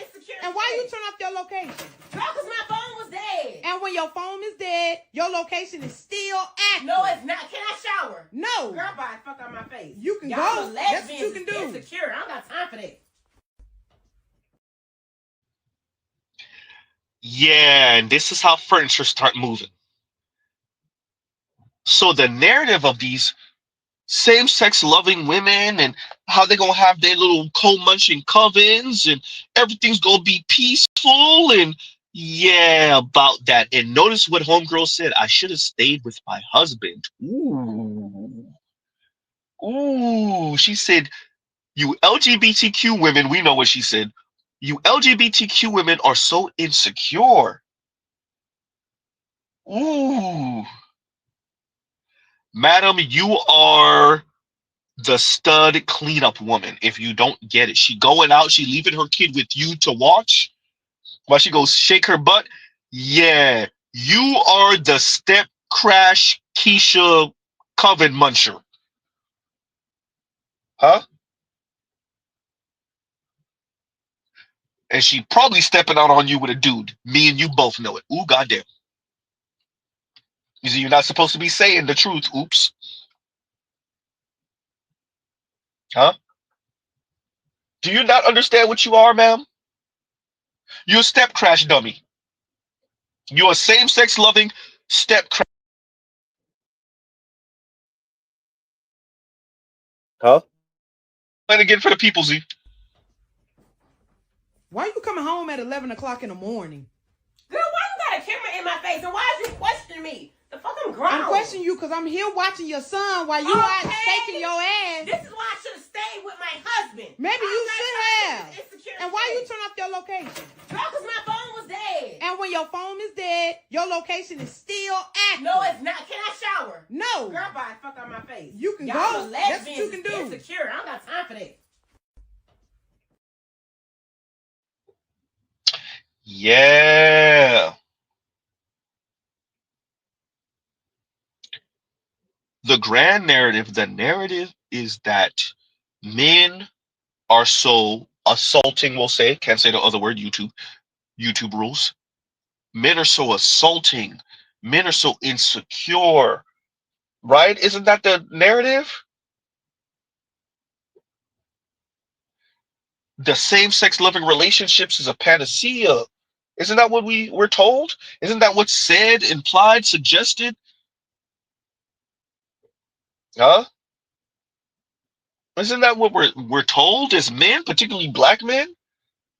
Black men are just in the way. Black men are some losers, insecure bums. Huh? No status, no money.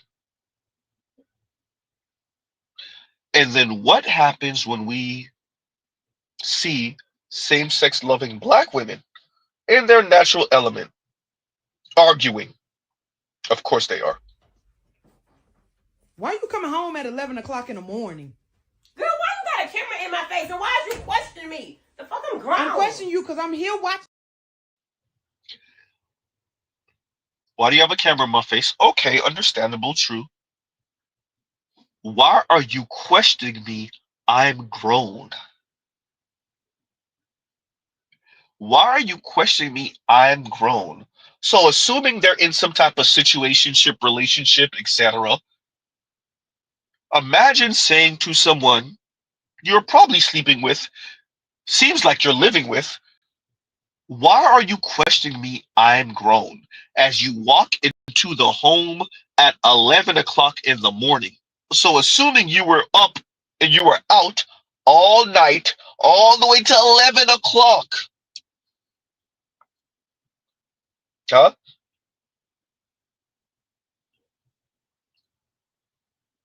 Up until 11 o'clock. You were up, or you were out, better yet, so long that even at 11 o'clock, you're now walking in the door, and this other lady was watching your child? Ah, hey, yeah, right. Location turned off. You hear me?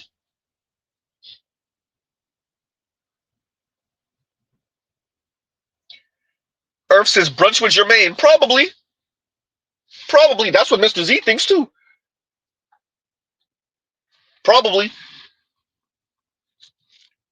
Ah, why is you questioning me? First of all, it's why are you questioning me? But okay, whatever.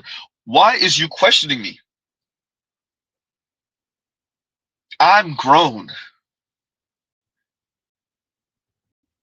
Now, name me a black man, I don't know, in human history, definitely American history, definitely over the past 40 years, who hasn't heard a black woman say at least once, I'm grown.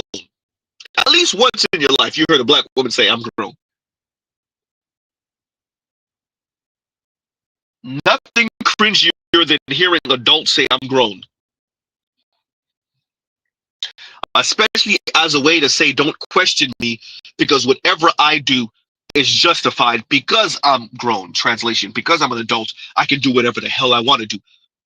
Free, white, and 21, everyone. Anyway, continuing. Why you coming home at 11 o'clock in the morning? Girl, why you got a camera in my face? And why is you questioning me? The fuck I'm grown. I'm questioning you because I'm here watching your son while you are shaking your ass. This is why I should have stayed with my husband. Maybe you should have. And why you turn off your location? Because my phone was dead. And when your phone is dead, your location is still active. No, it's not. Can I shower? No. Girl, bye. Fuck on my face. Sure, I don't got time for that. Yeah. Maybe I should have stayed with my husband. The LGBTQ young lady, both of them are. The LGBTQ young lady says, yeah, maybe you should have. Yep. So you were with the man, clearly was married. You said husband. And now you're with the woman who more than likely y'all want to jump out there? We gonna jump out there. Who you're more than likely stepping out on with a man. Mr. Z said it. Yeah. Huh?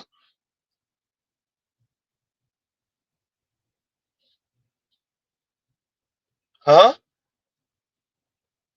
And let's read this one now. And Joe says, step stud daddyism. I couldn't get that out earlier. Let's read it again. Step stud daddyism taking a hit now. LOL. The mom still went out for meat. Look, we don't know, but we can assume. Huh? Yes, Mr. Z knows assumptions make an ass out of you and me. Yes, we know. With that, you turn off your location, you walking back in the house at 11 o'clock in the morning? 11. Pretty much noon. So you were out all night until 11?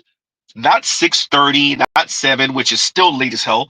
Not 8, not even 9, but 11? Yeah, we know what that is. I should stay with my husband. Vince says that ass though. Look, we see it. We all know it. We all know what it is. We ain't saying she the baddest in the world, but we all see the shape.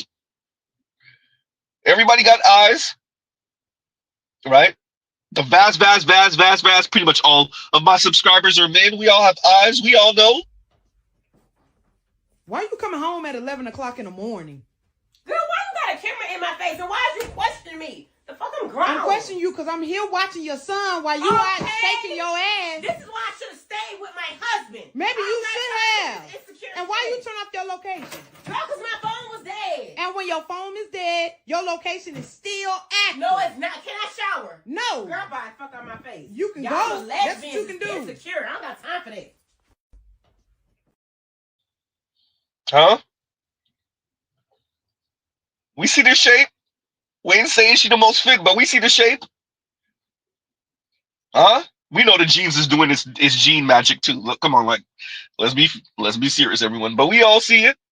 Huh? Ah.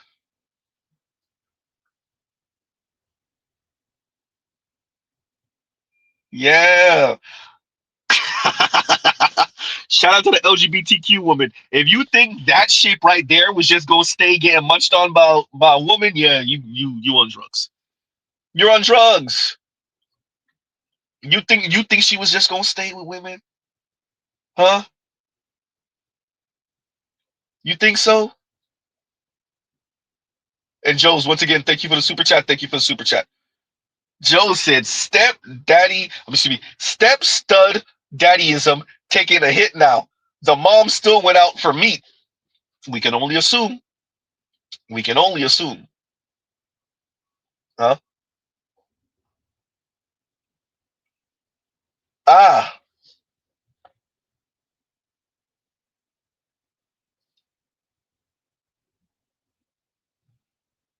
Oh, well, I don't know who that is.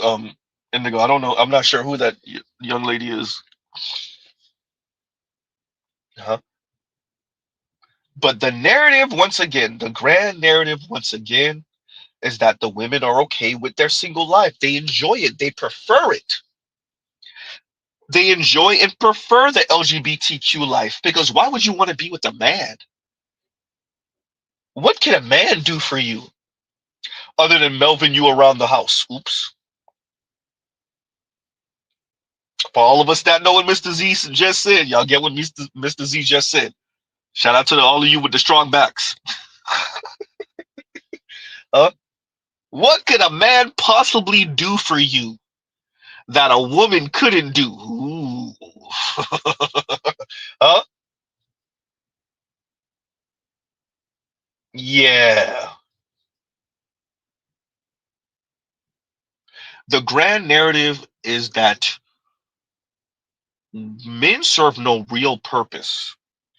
Men are mean, men are coarse, men are sexist, they're misogynistic, unless they kissing your ass, of course, and not in the giggity way either. Huh? That's the narrative, the grand narrative. And then we have stories like this. Yeah, the grand narrative being challenged. Huh? Uh-huh.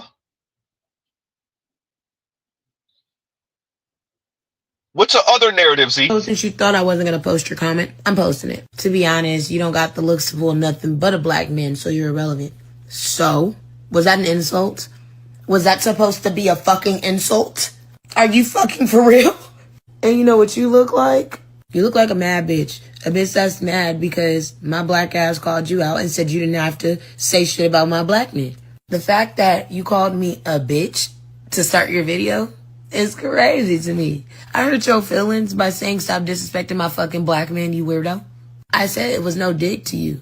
Do what you do. I'm proud that you're happy. But you didn't have to say, thanks, I stopped dating black men.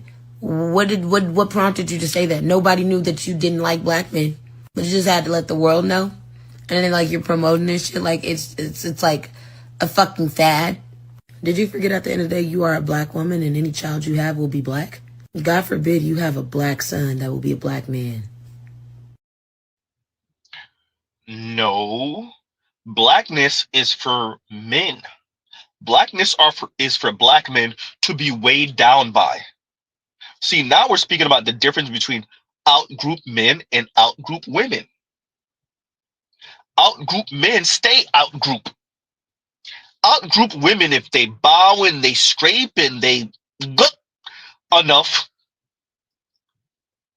then maybe they'll be allowed into the fold, and they'll be out-group because of their skin color and skin tone, but not politically, socially, economically.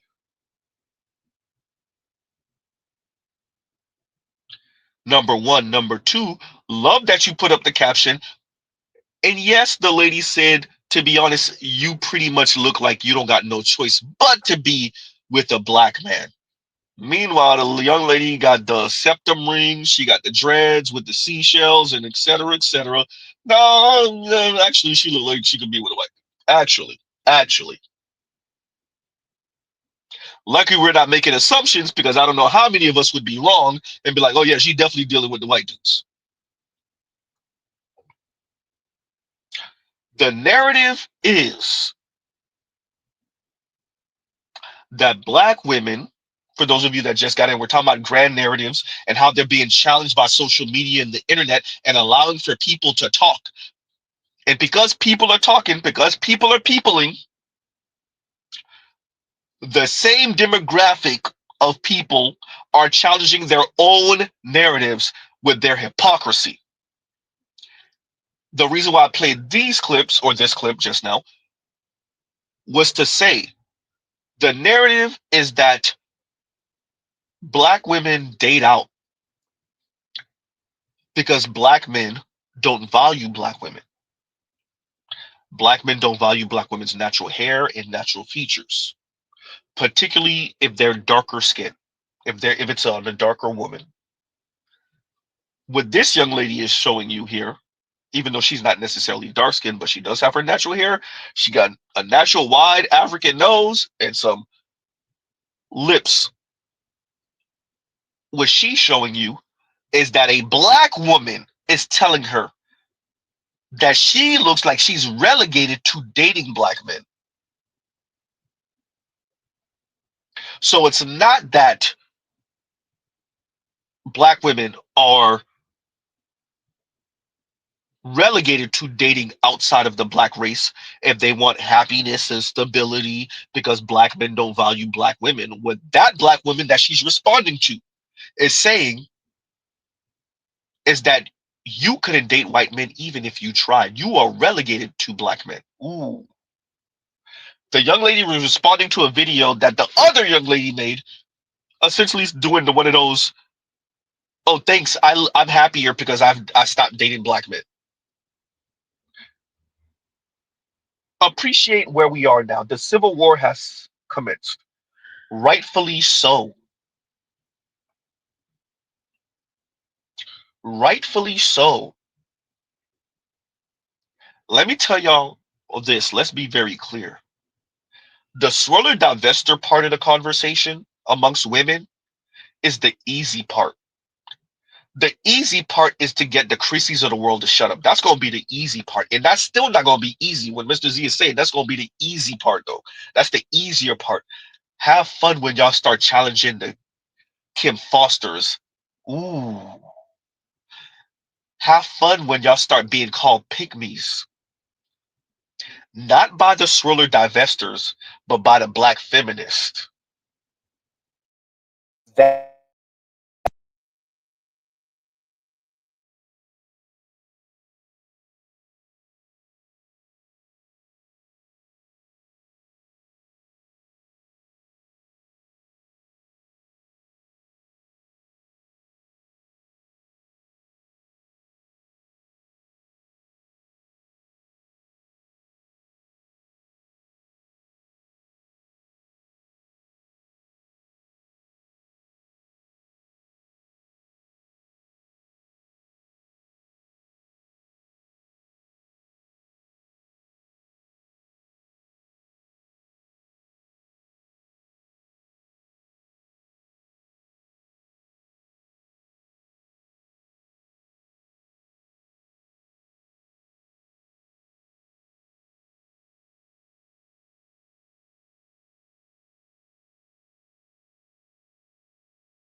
And we're back. My apologies, y'all. Y'all already know, right? Reckless. My apologies, everyone. Right. So the grand narrative, right?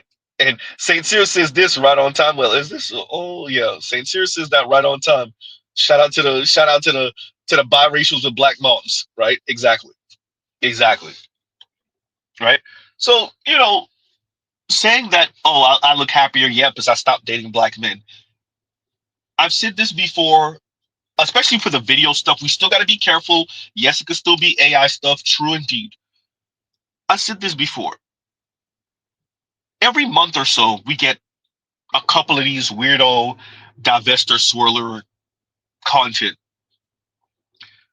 Yes, they're trying to jab at black men. They're making fun and mocking black men as, excuse me, as not being suitable enough suitors. That's essentially what they're saying. Yes, Mr. Z gets it, but really it's advertisement for non-black men, right? As these times get worse economically or get more difficult for your everyday person, definitely your everyday woman. Yes, Mr. Z got the email in the clip of another clip concerning black women and job loss. So this is not the same stuff that we were speaking about a couple months ago, right? You're going to see women in general, not just black women, scatter. They're going to scatter. Some of them are going to stay strong to the feminist talk and the, we need to come together as a community, and they really mean community of covens, whether they're co-munching or not. But then you're going to see other women run in the direction of men, right? They're going to run in the direction of men. Many of those women are going to appeal to who they see as the highest bidder, white men. And hopefully for their sake, it works out.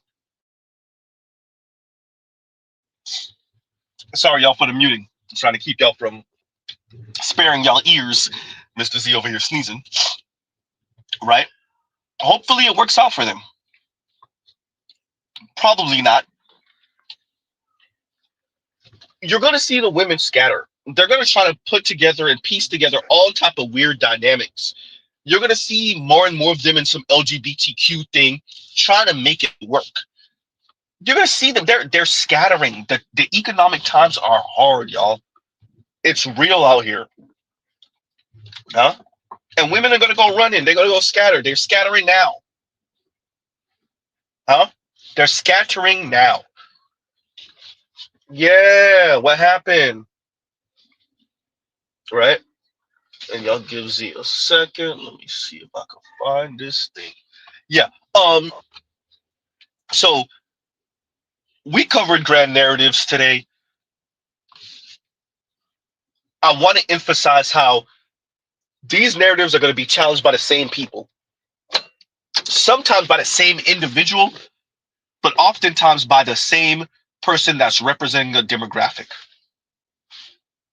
Huh?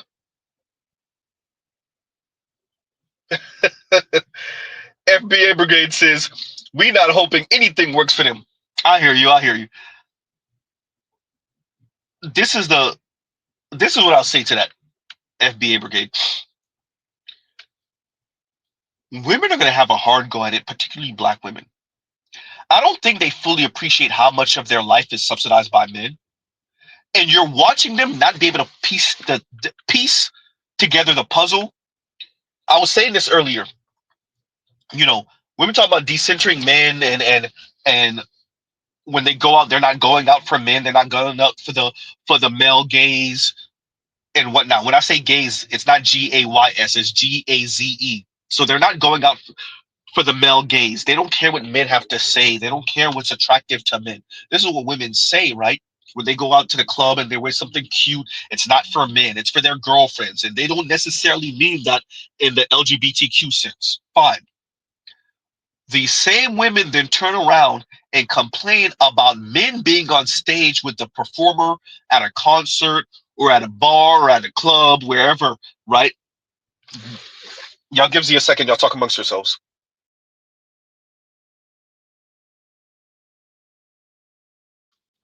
Okay, we're back. Right? These are the same people that say that, but then don't appreciate when the men do what these women consider suspect or not traditionally manly things. When I say hopefully it works out for the ladies, appreciate this is their one thing. Like, if they don't end up with a black man or any man, it's a wrap. Most women don't earn enough. Simply put, they don't earn enough. They don't earn enough for their life. They don't earn enough.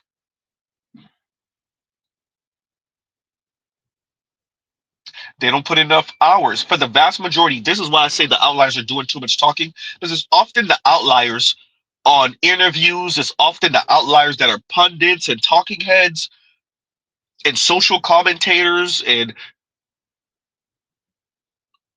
cultural critics and all the other terms and words they like to come up with this way of speaking. When I say hopefully it works out for them, no, for real, hopefully it works out for them. Y'all gonna see a whole lot of women 2, 3 deep in some apartment somewhere, 3, 4 deep in some apartment somewhere, fighting over the cereal on top of the refrigerator, fighting over their sanitary, pads.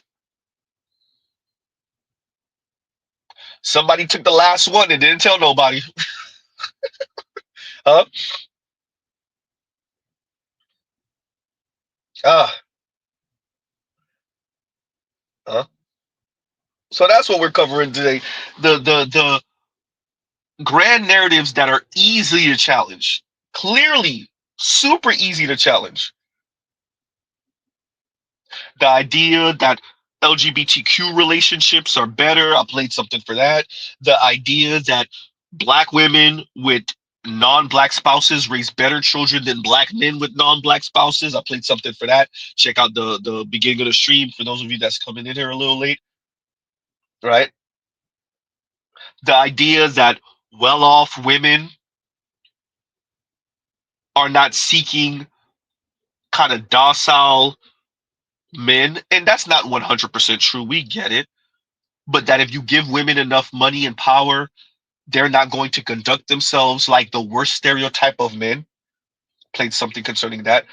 Women running right into the wall of a man saying that he is down for what she's talking about. Running into the be hypocritical. Played something for that. Huh? Ah. Starman says Interpol, not international police, but the international D police, right? Not Interpol. And that's hysterical, right? Ah. And we also played, and this is what I love to stress: the women who they're not being chased by men, they're not being pursued by men. What does the feminist like a Kim Foster have to say to them when they desire being desired?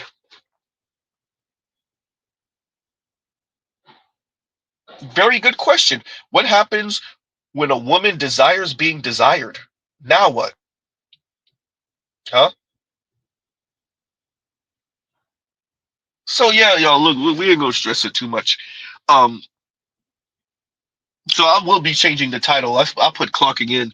Really should put the grand narratives, and there's a whole. I could start a series with this, right? The narratives that we're supposed to believe in, the grand narratives that are pushed in this society, in the black community, that when we hold it up to the light of day, and when there's some scrutiny applied to these narratives, they fall apart. The narratives fall apart. And shout out to Anton Daniels. I think I'll end out with that. And this won't necessarily be concerning women per se, black women in particular. But it was interesting watching something from Anton Daniels. This was about 3 or 4 months ago, maybe 4 or 5 months ago, when Anton played a clip of an Asian dude essentially saying Asians don't really care about none of this political stuff, and they just go to school, do their thing, start their business and whatever.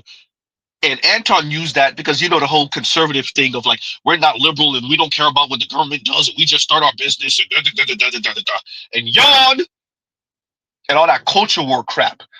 And well, to the Asians that are still bending over backwards for white acceptance, what has it gotten you? You guys got rid of affirmative action, and now we are not getting into top universities at the same rate that we used to, but when affirmative action was still a thing. Our elders were getting beat up in the streets during COVID. Did you having a white husband stop that from happening to your mom? Some of y'all made that shitty fusion cuisine and put strawberry in matcha, and now the white people really like it. And our food costs way too much. There's a matcha shortage. The colonizers are looking at ube now. They're trying to bulldoze Chinatowns across the nation. And your white husband is still going to cheat on you when you have a baby and he finds a younger Asian woman. Your kid still doesn't have blue eyes. Your kid still has brown hair. What has it gotten you? What has this house servant mentality gotten you, gotten your family, gotten your community?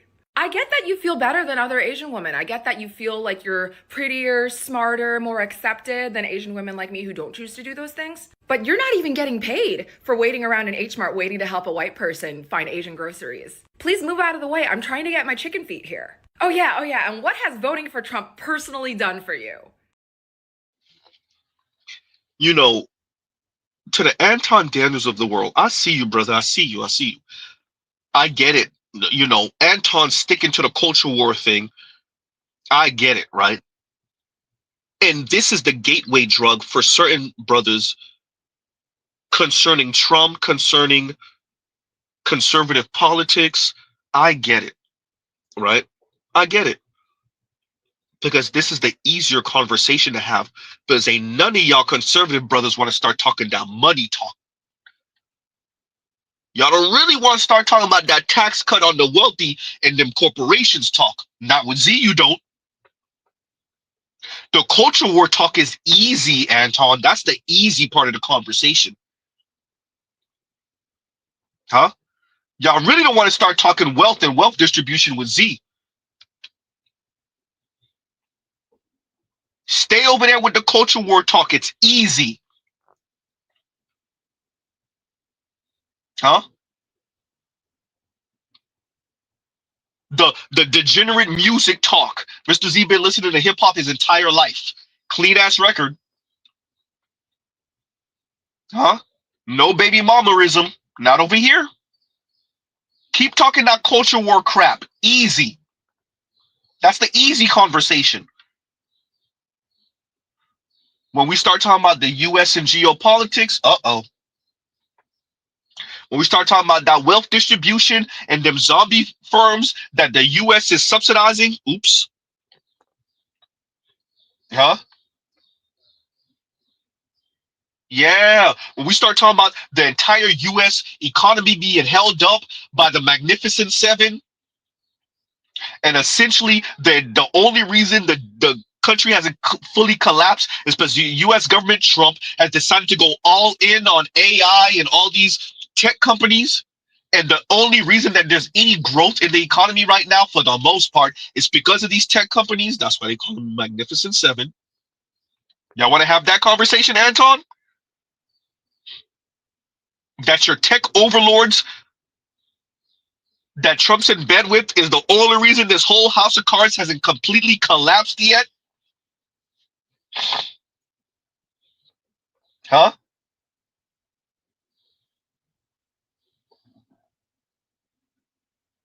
Yeah, what happened?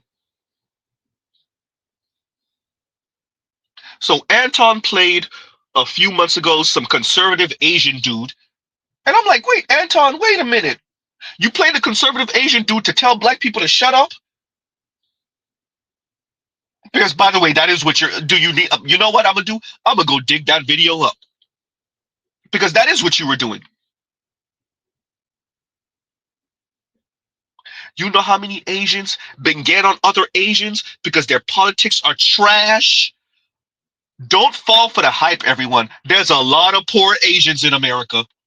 If you don't believe me, ask BGS, ask Art New Style, ask the brothers and the sisters that live on the West Coast. Don't let the rich Asians fool you. If you don't believe me, ask the brothers that live in New York. Yeah, there's rich people in Chinatown. Oh, wait a minute. Didn't she mention the gentrification of Asians? Oh, wait. Y'all thought they only gentrified black people? You thought it was because of our culture? It was bad culture?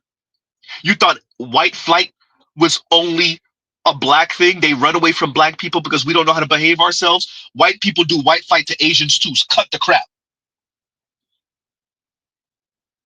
Huh? Anton, you gonna say anything about how white folks treating Vivek right now? Oops. Or Cash Patel? Yikes. Huh? You gonna say anything about that? Anton, are you going to say anything about what Nick Fuentes said people like you role is when he was going at Jason Whitlock? When he was going at Candace Owens? When he was going at Tatum? Huh? What did Nick Fuentes said your black conservatives and your black Republicans role is? Oops. Regulate the Negroes and shut the hell up. Anton, you're doing a really good job at that.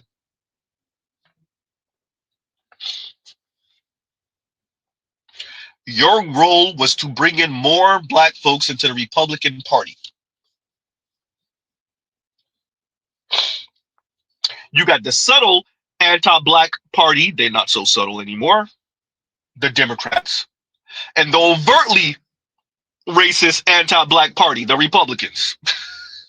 And Anton think you're gonna make some headway with getting black people, black men, to vote more Republican with culture war crap? Okay, yeah, that's it. Ignore the overt in-your-face anti-blackness, everyone. Ignore the big money donors. Well, in the Democrat and the Republican Party, if we're going to be honest, with that, ignore how these people are paying fealty to Trump by donating to that goddamn ballroom. Ignore that and worry on black bad culture. Yeah, that's it. Ignore the big money stuff and worry about you and yours, which Mr. Z is about worried about you and yours. Mr. Z can't disagree with that. With that,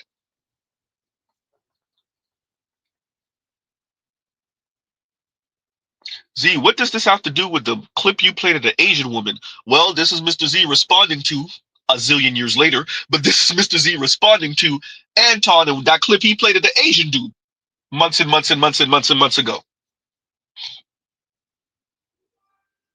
And I have more videos where that came from Asians. I know I said I was going to start my channel, The Left Lane, and I'm still working on that.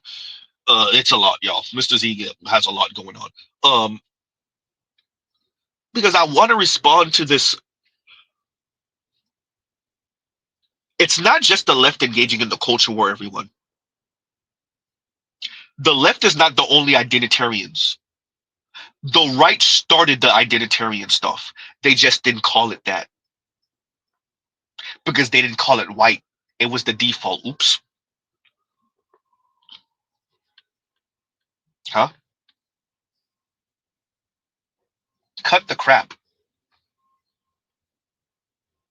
If y'all want Z to call it down the middle, then let's just call it down the middle. Just because you don't call it white doesn't mean it's not white.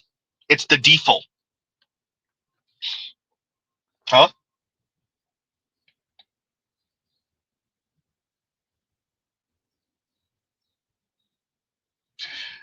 Grab Second Gear says, I seen an old Asian man digging through a dumpster behind Rite Aid for ice cream to eat. Look, man, look, the world is real. You go see Asians that don't got nothing too. As a matter of fact, that's one of the biggest complaints of Asians, particularly obviously East Asians. One of the biggest complaint of for East Asians is, excuse me, that the model minority myth obscures the ones of them that don't got nothing, which is a large chunk.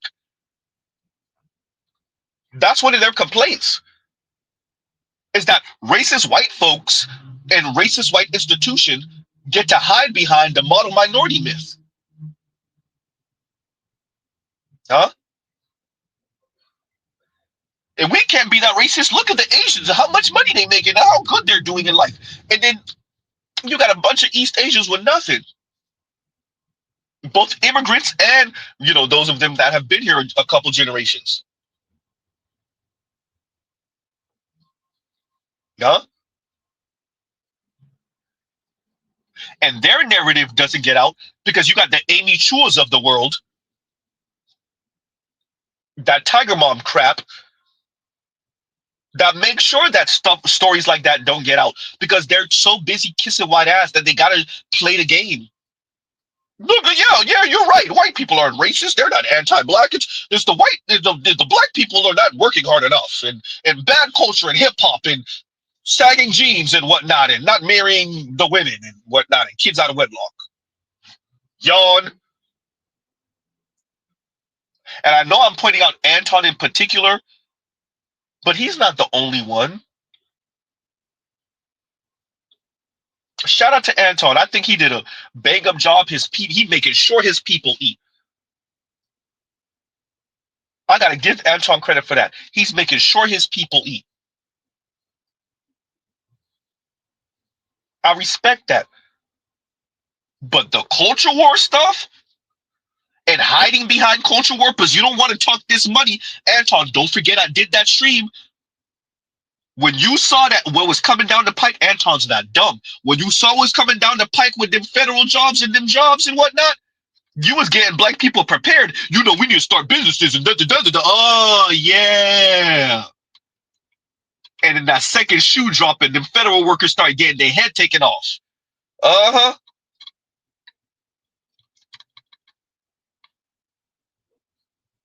The culture war stuff is easy. And you prime people to be okay. I want everyone to appreciate I meant what I said the first time. These tax cuts expire in 2028. What Trump did was evil genius. He put the next president, if it's not him, in a pincer move.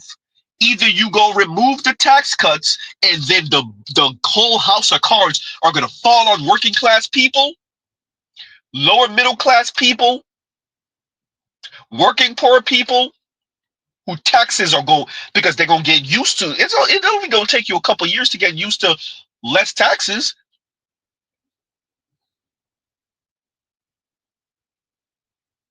So the next person to fund whatever government program, social program, holes in the road, schools, whatever the hell, Pell Grants, first-time home buyers, and small business loan and all that other stuff, that's all taxes, everyone. See, when you think about taxes and your money and your allocation, everyone thinks about some hood-ass black woman with 4 or 5 kids on welfare. That's not only what your tax money is spent on.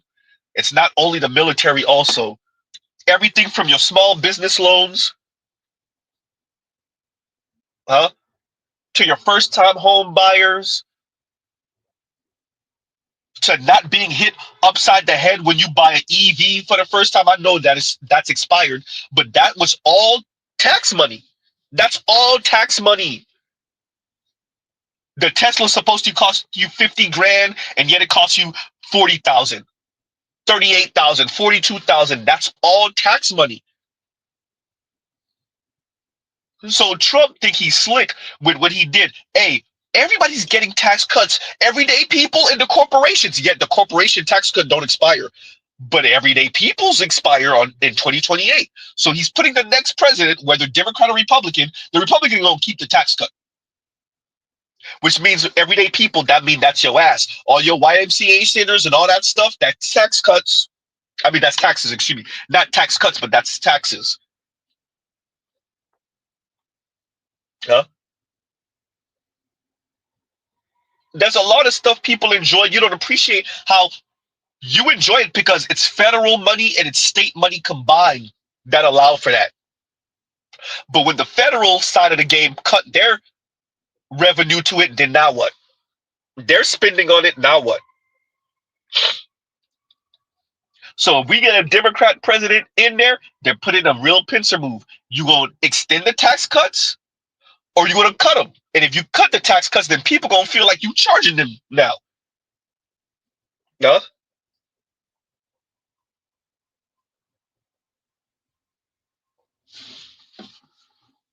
And that's what. By the way, if Mr. Z noticed, Anton know it. No? These people don't want the wealth distribution that's supposed to happen. Look, I don't have no problem saying it. I said it on Art New Style channel. I said it on Dr. Thunder's channel.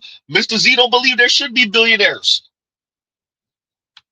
Nah, Z, I can't look. Y'all better cut the crap out with this temporarily embarrassed millionaire talk.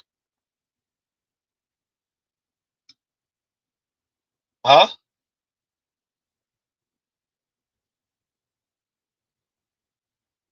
And then look how American billionaires move. Z, what you about to say? Hey, y'all see what Mr. Z said? Y'all see my community tab? What happened to Jack Ma? He back? He's back? But he ain't talking like he used to talk. Huh? I think it was it Starman who said it in the comments? Or was it was Starman? Starman said they snatched the Duracell batteries out of Jack Ma's back. Huh? I'll put that in my community tab. It's down there somewhere, you guys. What happened? Mike of Malice says, what's Leon, y'all? And Leon says, Z, the left has a major issue. Too many women framework within the left does not align with reality, and there is a lot of Marxism, maybe too much mixed in. Yeah, no, I've been watching Army, and I've been watching other stuff. I've watched that conservative feminist. Well, she's not a feminist. That's the wrong word. That conservative white woman. I've seen y'all emails about her, and I know BGS might have reviewed her. I didn't get to watch that stream from BGS. I think he might have made mention of her, or did Dr. Thunder. One of them made mention of her and kind of covered her stuff a few days ago. I missed it, but yeah, I know it is true. And shout out to Armio Say Frimpong. Big woman is in the way of progressive politics. Liberal big women are in the way. When we say big, we don't necessarily mean their literal physical size, although that part. But yeah, it is true. Women are in the way because women. I've been saying it. Women act as a really good buffer class for elite men. What do people think I'm saying when I mention that it's the top 20% of people who are getting married and more likely to stay married? That's a class argument for all of you because marriage has now become a sign of stability. It's no longer our parents and our grandparents who got married in their late teens, early 20s, walking into adulthood. That's not what marriage is anymore. Marriage now is a sign of stability. It is at the finish line of adulting. That is why you're seeing people run out there, get married, and then get divorced within 5 years if you're black, in less than 10 years if you're not black. But the top 20% are the ones the more likely to go the distance, 20 years plus. It's a class-based argument now. Huh? All that, anybody could get married, yeah, but to perform marriage, ooh. Now with the left, I just got on Anton on the right. Now it's time to get on the left. What the left is trying to do is give you a bunch of cool ass coping mechanism. The left is trying to get you to be okay with LGBTQ stuff and pansexualism and being single. Oh, it's good that I would rather be single anyway. I choose the bear and all type of weirdo talk they're giving both men, but definitely women. Huh? When I was talking to FD signifier about relationships and marriage and stuff. And he was like, why do y'all want that anyway? Coping talk. Funny enough, coming from a married man. Huh?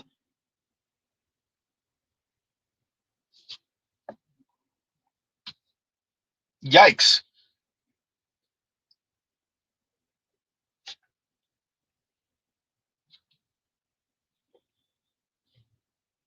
So let's be very clear. When I say the culture war stuff, and I said this a couple years ago, this is easy money for the left and the right. The cultural because nobody want to talk about the big money though. Why is Elon still getting subsidized? Huh? Is Tesla profitable yet? I was under the impression Tesla finally became profitable with the Model 3. Huh? But Truth Teller on the Rudge Report Shadow told me it's still not profitable. Right?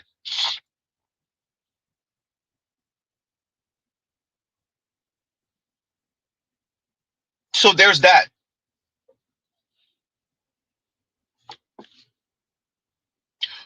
Mr. Z appreciates that my politics means that I'm under the tent with some weirdos. We get it. The purple hair feminists are over here. As Mr. Z puts his head down and shakes no. The purple hair feminists are over here, right? The weirdo pansexuals are over here. The men wearing mini skirts and their slong hanging out is over here. I know. Huh? The septum wing wearers are over here. I know. Right? I get it. Huh? The Marxists are more likely to be over here. With that, do you, Anton, and the other conservative brethren appreciate who's over there in your tent? Nick Fuentes? Ooh. Huh? Do you appreciate who's under your tent? Myron Gaines? Huh? CK when he was alive?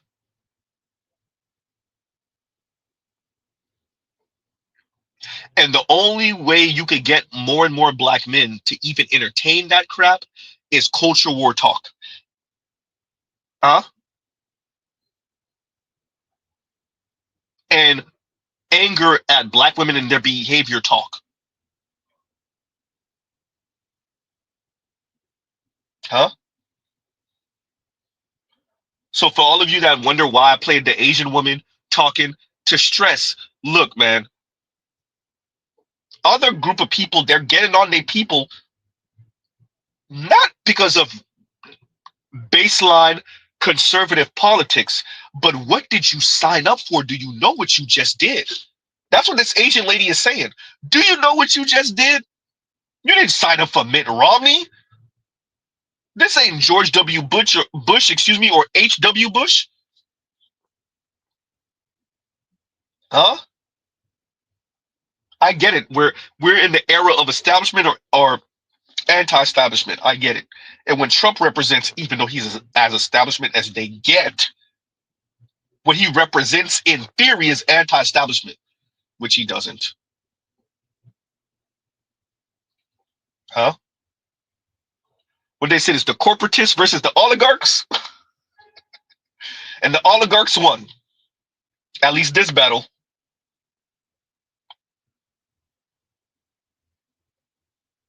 Huh.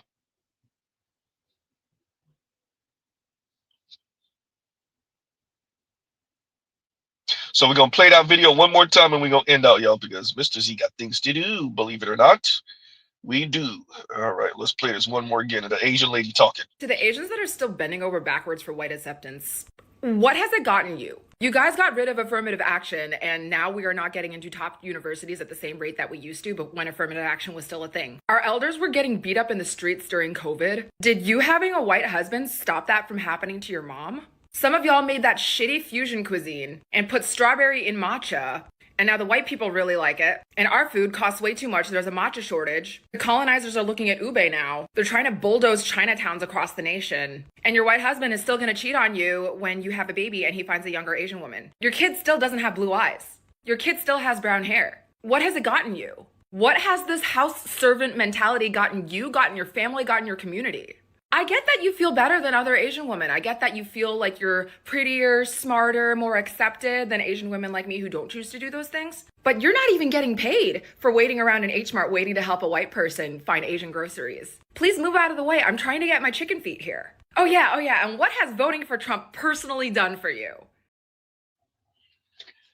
I really want to say the word the way it need to be said, but not her calling other Asians house Negroes. She said house servant. Look, y'all, we all know how we would say it in the Black community. Not her calling other Asian house Negroes. I really want to say it the way it need to be said. Goddamn. Yeah. He said, what does that house servant mentality gotten you? What has it gotten you? Remind me to bring this video up for the weekend stream so I can say it the way it need to be said. It don't feel right. It doesn't satisfy my soul not saying it the way it need to be said, y'all. Right? Trying to keep it PC for my monologues. That's the only reason I ain't saying it the way it need to be said.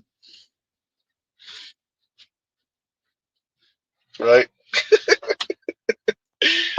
Oh man. So on that note, y'all, got to play one more again for the peoples and play one more again for Anton. Anton, shout out to you, brother. With that, look, the culture war stuff is the easy stuff, Anton. Yes, Mr. Z saw them children jump that lady in Chicago. Yeah, Mr. Z paid attention to all this weirdo stuff going on. Huh? The culture war conversation is the easy conversation. Huh? What happens when we start talking about that big money?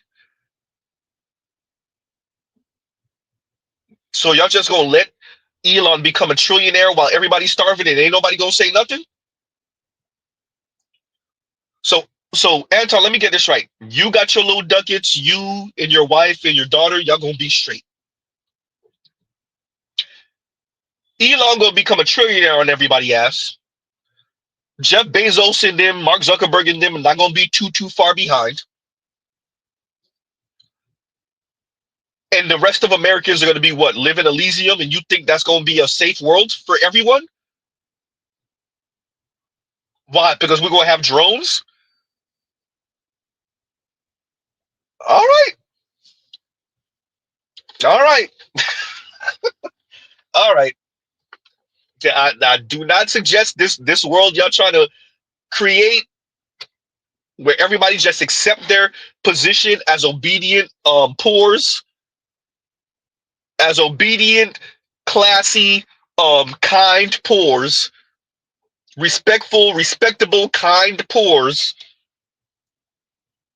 And the reason why you poor is because you ain't pull yourself up by your bootstrap, or you weren't innovative enough. You weren't smart and witty enough. You weren't creative enough. Or you just didn't tap into your talents enough. Huh? And then Elon gonna be a trillionaire, and that's the end of that? Okay. If y'all think that's how it's gonna go down, y'all haven't watched enough movies about the revolutions. From the Russian one to the French one to the American one to the Haitian one. I don't think it's smart. Huh? I don't think it's smart, but okay. If y'all say so. And on that note, y'all, we'll pause right here. The grand narratives, everyone. We'll pause right here. Love, peace, and chicken grease. Y'all go check out other Black Manosphere content, other non-Manosphere content, for the love of God. This is me just offering Anton some pushback. I know it deviated a little bit from the main theme of the stream. Rhyming. But yeah, I think it was needed. And we'll pause right here, y'all. Y'all go check out other Black Manosphere content, other non-Manosphere content, for the love of God. And y'all have a great, great rest of y'all day. Mr. Z out.